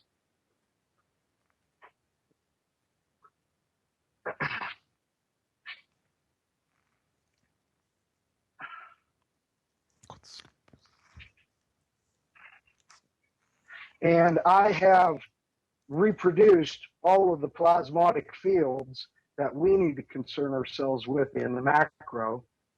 I'd like to demonstrate that quite simply. I have a material that I think I developed. Maybe it's just a collection of somebody else's knowledge that I stumbled on. But I set up a simple reactor. It's a quartz, thin quartz tube reactor. It's about 14 inches tall. And I can mimic, there's a high viscosity. I gotta get my chair so I can. There's a high viscosity liquid in here, okay, and it is a heavy element, but it's non-nuclear, okay, and the reactor was settling. I've got one really strong reflection there. Here, zoom in. It's pretty hot. Can it resolve? It's got to explain what it is. Can it resolve? Okay. Do you get the reflection lights on the side of the walls of this? Yes, I get a glow, an aura. Absolutely. Yeah. This is known in the atmospheric condition. We get this with what is known as snow crystals. So it creates what is known as 3 suns. This is very interesting. What you actually create is, I think, if I'm correct, is a crystal structure We usually see it in the open environment at -10 degrees in upper or lower atmosphere. And when sun shines into it, you see two more suns next to it. And I see that reflection on the side of that. That's what I wanted to know. So you create a crystal structure. Yes. Yes, there's pure crystallography here, and every representation without resistance. Now, I just started, so, and for some reason, the camera is not, I guess because of the bandwidth, isn't giving the same resolution. But I think we took some pretty lengthy photos There's a nano card. or videos. Yeah. You'll notice when the reactor, you'll see the things that are falling.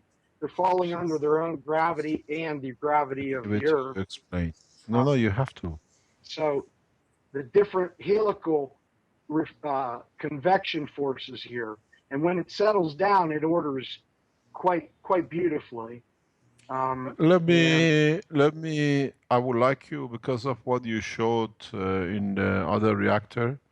I put the microphone, pistol microphone to Dr. Elia. Let her explain to you something in what you see in respect to scientific point of view as a published papers. 1 second.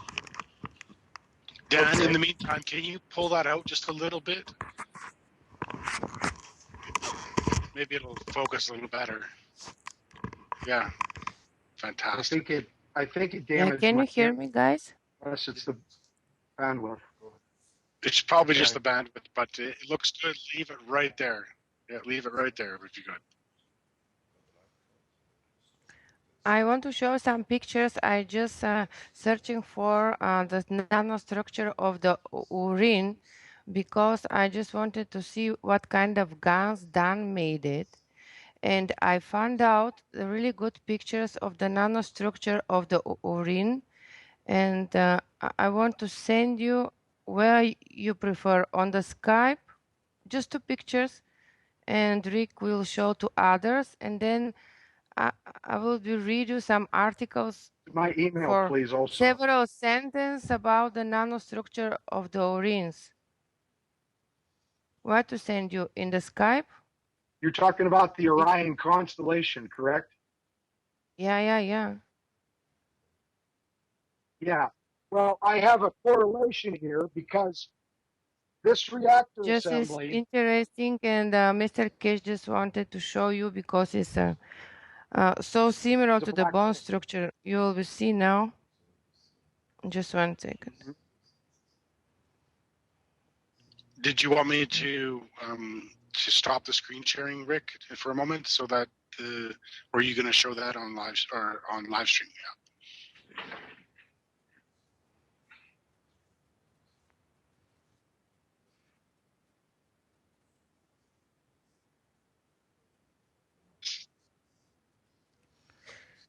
Okay, so Dan. Yes, sir.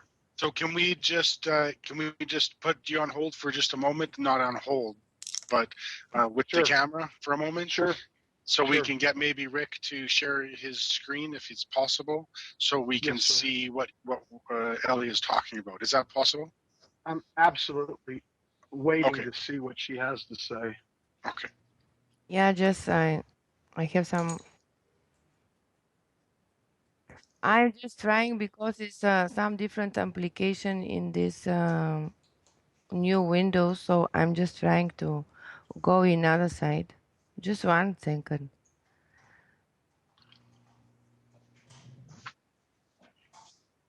Rick, your video is on.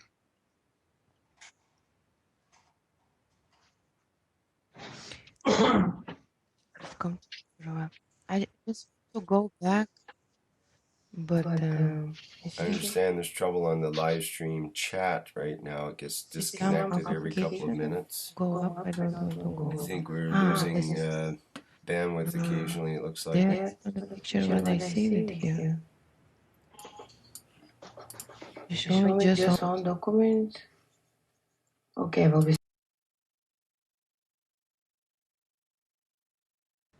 I just save it. No, I save the pictures. Just wait. Here, he'll 3. This sounds like the intuitive Windows 8 I think they're interface. I send it in the comment chat. So please, just Rick, can you download it? Nobody else, please, so that we can. Nobody. Sorry, I just used some application of the Skype, so to It's not already come through. One's come through. be There's so the other one low, now. I So just it's send good. it them. Okay, so let me get it up here. I'll get the first one first. First, Everybody look on at the the second rotation one. they'll see this as well. The second one is F2 rig. This is the nanostructure of the urine. So the article is from the magazine Nature.com, and there is written that the human urine potentially. Just wait. The first time of the concept is convinced that the human urine is the carbon structure, urine carbon, and multiply heteroatoms are naturally dropped into the carbon, making it unnecessary to employ the troublesome, expensive, poor generating templates as well as extra costly heteroatom containing organic precursor. So this heteroatom is nitrogen, silicium, sulfur, and phosphor. So they are inside of the carbon structure. So for me, it's actually done made it the carbon gas. I made the carbon gas. It's actually like a catalyst, an internal balance between ratios of what you just mentioned. There's minute, undetectable amounts in there. That's all it requires, but you don't have to supply it. You just create the condition to attract the electrons that are in the state or in that particular positive electron state. To read that? Okay, and then it's written that synthesis from this source not only produce significant carbon materials but also often enables various doped heteroatoms which are believed to be responsible for the improvement in activity towards various electrochemical reactions.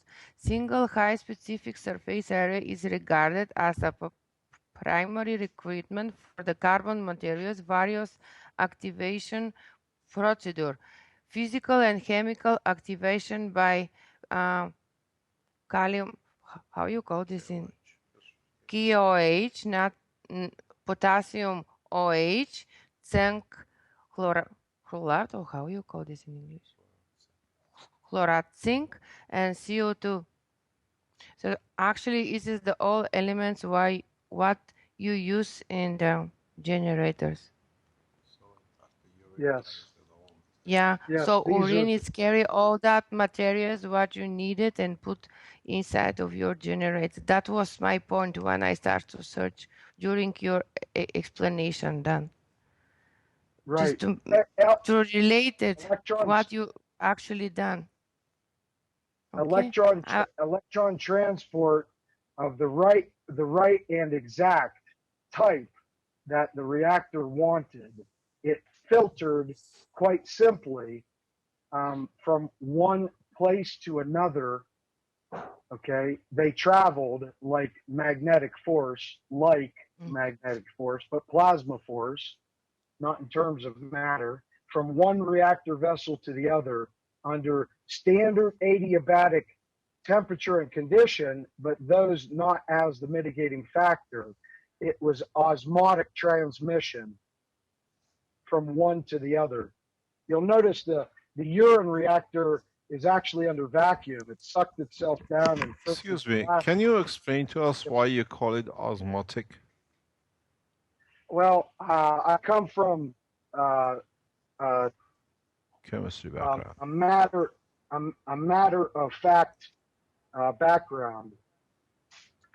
So I am struggling because there are no books There are no readings. So I'm developing my own nomenclature shift. I say osmotic, but that just refers to matter. All of the words just refer to matter. Nothing refers to plasma. So I say matter like, or parentheses matter, or quotation marks matter. Um, big M, little m, quotation marks. Um, this all goes to the nomenclature that I developed to develop how to predict the crystallography, therefore how to predict all of and set all of the boundaries um, up to the fifth box. I speculate to the ninth box. I think I've achieved the ninth box, or will achieve the ninth box with this new reactor that I'm building. And I have some of the prototype design pieces here as You well. know what I think we got So to do in respect to what you do, because this is totally away from plasma technology, but it brings some coloration between the plasma technology and the present biochemistry more than anything else. Maybe we give you a time to explain this more in detail than just showing, what do you call it, chain of events in different chemical reactors. I would love the opportunity to do that in a solid written form as well as auditory. Because That's there's a what lot we can learn, but on the other hand, it's this opens another channel if you want to expand it on the plasma technology, but in a way that we understand it without going back to the matter level. I It's already just have about understand. less than 10,000 pages written, unpublished. Been working on You're it for like, 20 years. how many years? 20 years. You're like me. I've got, that's what I Actually, said, more. I'm about just 400 rounding down. papers. I'm I just rounding appreciate, I down. understand your work.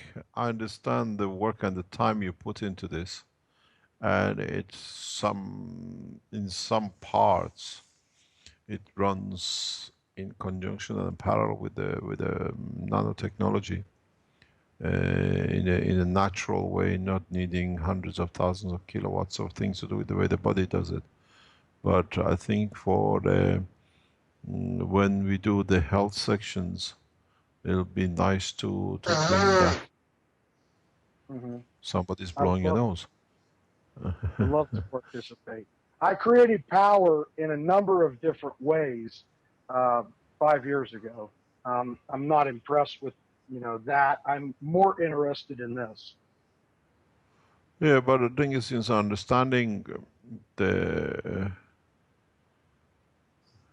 structure which you have set up. I still do have reactors making power, and that's part of my balance. Those are like we got to understand this when we go in the working of the bladder. I think in the medical side, to understand how it can be used. Don't forget that we know historically a lot of famous people consume their own urine first in the morning, because it's already in a nanogans state and it's already been processed. So yeah, it's only urotherapy as yeah. So, but it's good to understand the process in what and how this process works in the nano layers and in the plasma state. I think when Dr. Elia decides to go on to the what do you call it, working of the bladders and kidneys, this is very interesting to bring into to merge with the work to understand why the materials do and behave this way. Because when you're in the nano state, and as we see the research papers come or indicate that kind of process, then you do not work within the parameters of the matter. So it's yes, there's a yes. It's just we see this is your indicator. So what in fact it is, which shows it goes against a lot of the things which are taught in the medical schools about working of the kidney and the transfer of the plasma into the nano state. The way we make GANs out of nano material, the energy converts back into the GANs and into nano states, which is discharged from the urine. This is the reverse process of the GANs to nano back to energy. How I would like when to we be come to perfectly clear the about something, sir. I'd what? like to be perfectly clear about something. I designed the conditions first before I did any of these experiments. There are no haphazard experiments or fumbles in my lab. I have more than 200 experiments that have gone here. That's I have a that's how zero scientists like failure you rate. and me work. That's Yeah. how scientists like you and me work. But because you showed us the urine and the way you have processed it, and the way you can undo the process of the urine, this in fact Mhm. maybe we look at it at how the digestion system works when you consume your own urine. In a way, you go back in a reverse process of creating back into the nanomaterial, back into the cancer state, and releasing the energy through the wall of the, what do you call it, intestine. This is what I was explaining Methuselah. yesterday.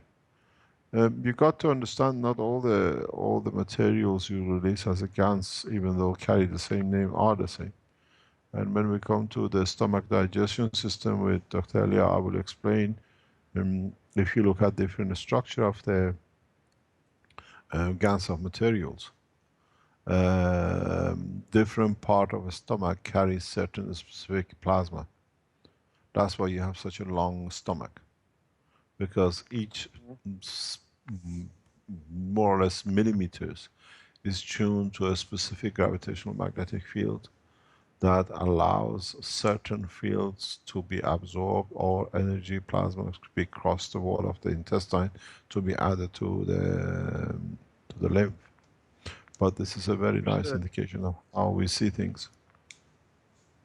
It'll be Mhm. nice to have you back on in detail exactly, then we can merge the two sides in so many ways.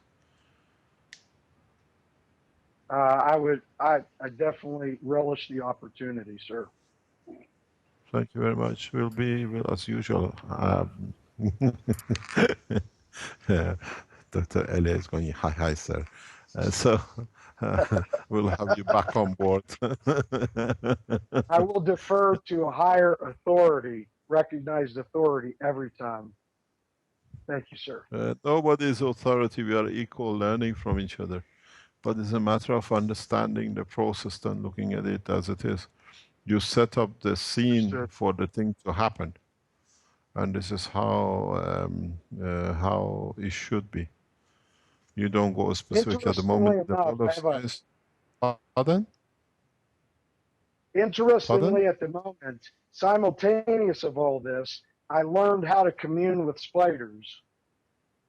I can gather spiders. Seriously.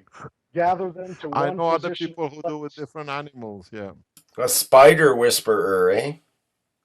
the spider whisperer. we all have talents, I guess. Individual, You each unique. start out small and work up.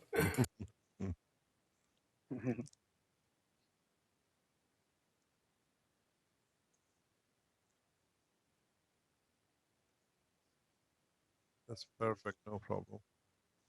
It's good that we get. It's good that we get participation from other people and start bringing things in.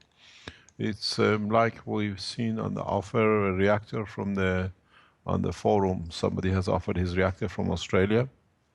It's very nice to see even Australians are at it, and they are coming up with their own concepts, with their own ways. But as I see and the communication we get around the world, Foundation and the people who work and listen and literally take knowledge from these workshops runs into millions. We hear from places we didn't even know existed. And people are doing, we know that the Keshe Foundation in Australia is huge. The support is, it runs into hundreds of thousands. We have, we know this through the connection, the way we look at the things. But these people are never on the screen. They never come to show their knowledge or share their knowledge in some they have. But we have to make it accessible. That's why we need to go into extra sessions, into doing things. One of the things which is Kavanagh has done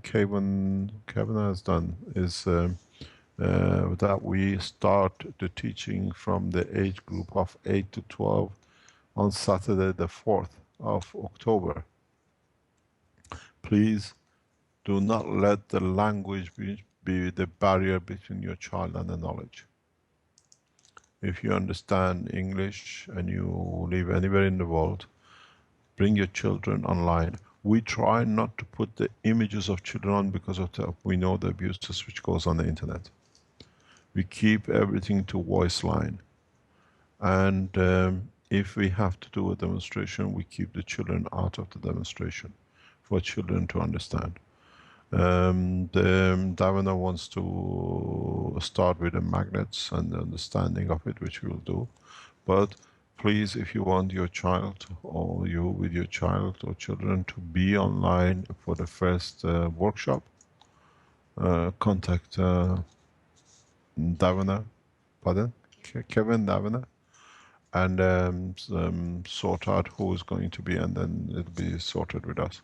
It's planned for 7 p.m. on Saturday, the 4th of October, if it's acceptable and it can be done. Otherwise, we'll change it and we announce it on the forum. The knowledge seekers, we know we have a lot of youngsters who do a lot of tests. They've made their own nanomaterials. They've made their own small reactors. So even if you are between 14, 15, 16, you can join us. We know there are a lot of support in the US with the teenagers. So we'll see how we develop this thing now. We do the medical tomorrow. We do the children on Saturdays. And there's enough time. I had a small chat with Rick. All the lectures which we start doing, maybe 2 to 4 hours a week to the universities in Africa, will be recorded and be added to the live stream. Because, as I always say, I have a lot of respect and adoration for the African continent.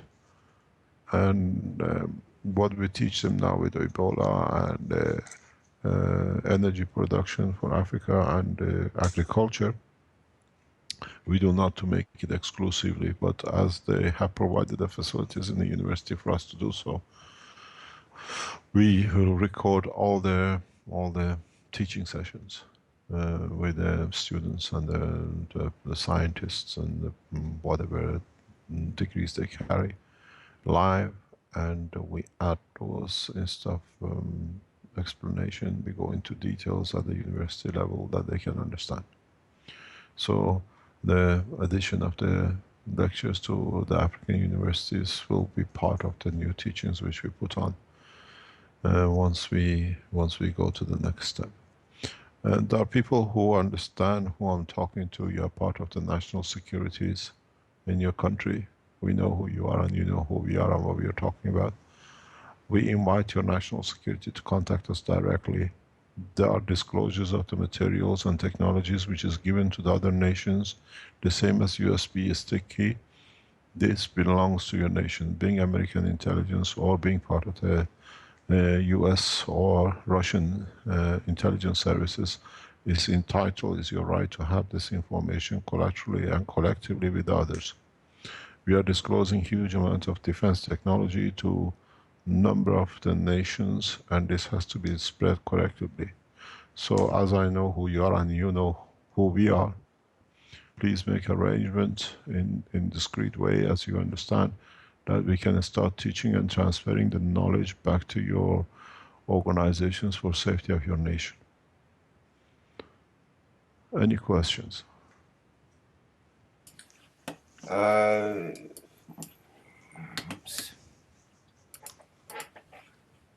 Yes, I've got a question. Let's see here.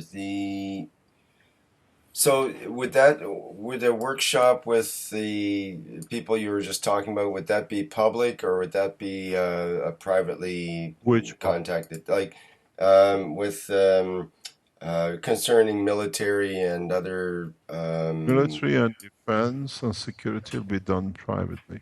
right? Okay. It'll be offline. They have to set up their own ways they want to be secure. Because we've announced it, and as I said yesterday, we had inspections from the security people to see the structure and how we start teaching. So the teaching of the papers we release for security has to be shared directly with all the nations. That makes sense. So Um, we don't classify who, but as you know, I don't understand, and I don't understand for what is happening in raping and killing people in the name of anything, religion, politics, or whatever.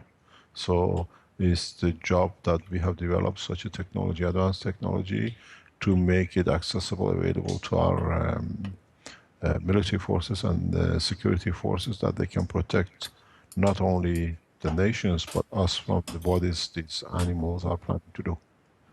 We have the technology to locate, to deliver. We have the technology to do things beyond even the imagination of the security people. That it has to be shared. The simplicity of it, the directness of it. Even we share the intelligence with the Belgian police and Belgian authorities, because they have the same right as us, even though we are in this dilemma with the government. Because once you get these idiots finding their way or coming back home with a brainwashed condition, then every one of us is in danger. The technology is there in its level of development, and it has to be shared. It has to be shared very rapidly. There was one other question I had regarding, you mentioned at one point a theoretical workshop, and there's some people, for example, there's somebody that has been offered a Kesh physics teaching gig in Mendocino County in California. So he needs to raise his own level of comprehension of the Kesh teachings. Someone like that could use a theoretical workshop where they Can you could explain interact. what was that? Well, What? there's a fellow, Ron Cole, and he's follows the knowledge seeker workshops and so on, and he's sort of in the sidelines, but he's been very serious seeker, and he says he's been offered a Kesh physics teaching gig at Wowzer LLC, a nonprofit educational organization in Mendocino County. So, What does that mean? What does well, this mean? that means he'll be teaching Kesh physics is what he wants to do, basically. So he needs to learn it better himself in terms of his own level of comprehension. When does he start that? I don't know. I'd have to find out more about that. I just got this email yesterday, so he had a couple of and he part of his letter, he says, related to the above, meaning his teaching gig, he has a thought problem that might objectify a fundamental concept in the Kesh cosmology. If you can answer it, that would be great. If not, maybe you could squeeze it in during a future workshop with Mr. Kesh. This is what he's saying to me. So Okay, what is the question? Okay, I got your attention. You might as well go with it here for a minute. You better answer it before it goes in the realm of love. Yeah, well, here it goes. It says, if I step out of an airplane at 10,000 feet without a parachute, the outcome is quite predictable. But if You I survive. But if I contract the digging of a 2,000-mile deep open pit mine and then step out of the plane at 10,000 feet over the mine, I would assume that as I entered the mine, my own maggrav field and that of the earth would eventually slow my descent, and I would reach a magrev position prior to impact. I would then float in this field like Ganymede in the magnetosphere of Jupiter, which sounds like fun. I'm pretty sure no formula exists to calculate how deep to dig the mine for a safe landing, but maybe Mr. Kesh or someone else could offer suggestions for choosing the variables needed to create such a formula. I have Marco sitting in front of me and shaking his head. It's science fiction, he says. I think we'll stick to that. Well, we'll let you think about it until next week, and if you have a revelation, you can let us know then. We'll speak tomorrow in the health teaching program workshop. Thank you very much, Thank Mr. you. Kesh. Right. Thanks for everything. Thank you, everybody at the Spaceship Institute, and don't forget that the CO2 kit is to be offered on the website, and we announce it to go out on all the channels. That'll be a great opportunity for folks. Yeah. To get around. Yeah. Thank you very much indeed, and have a nice thank you, morning, Mr. Kesh. evening, wherever you are. Thank you. Bye-bye. Bye-bye. Thanks. Bye-bye. Bye-bye. Bye.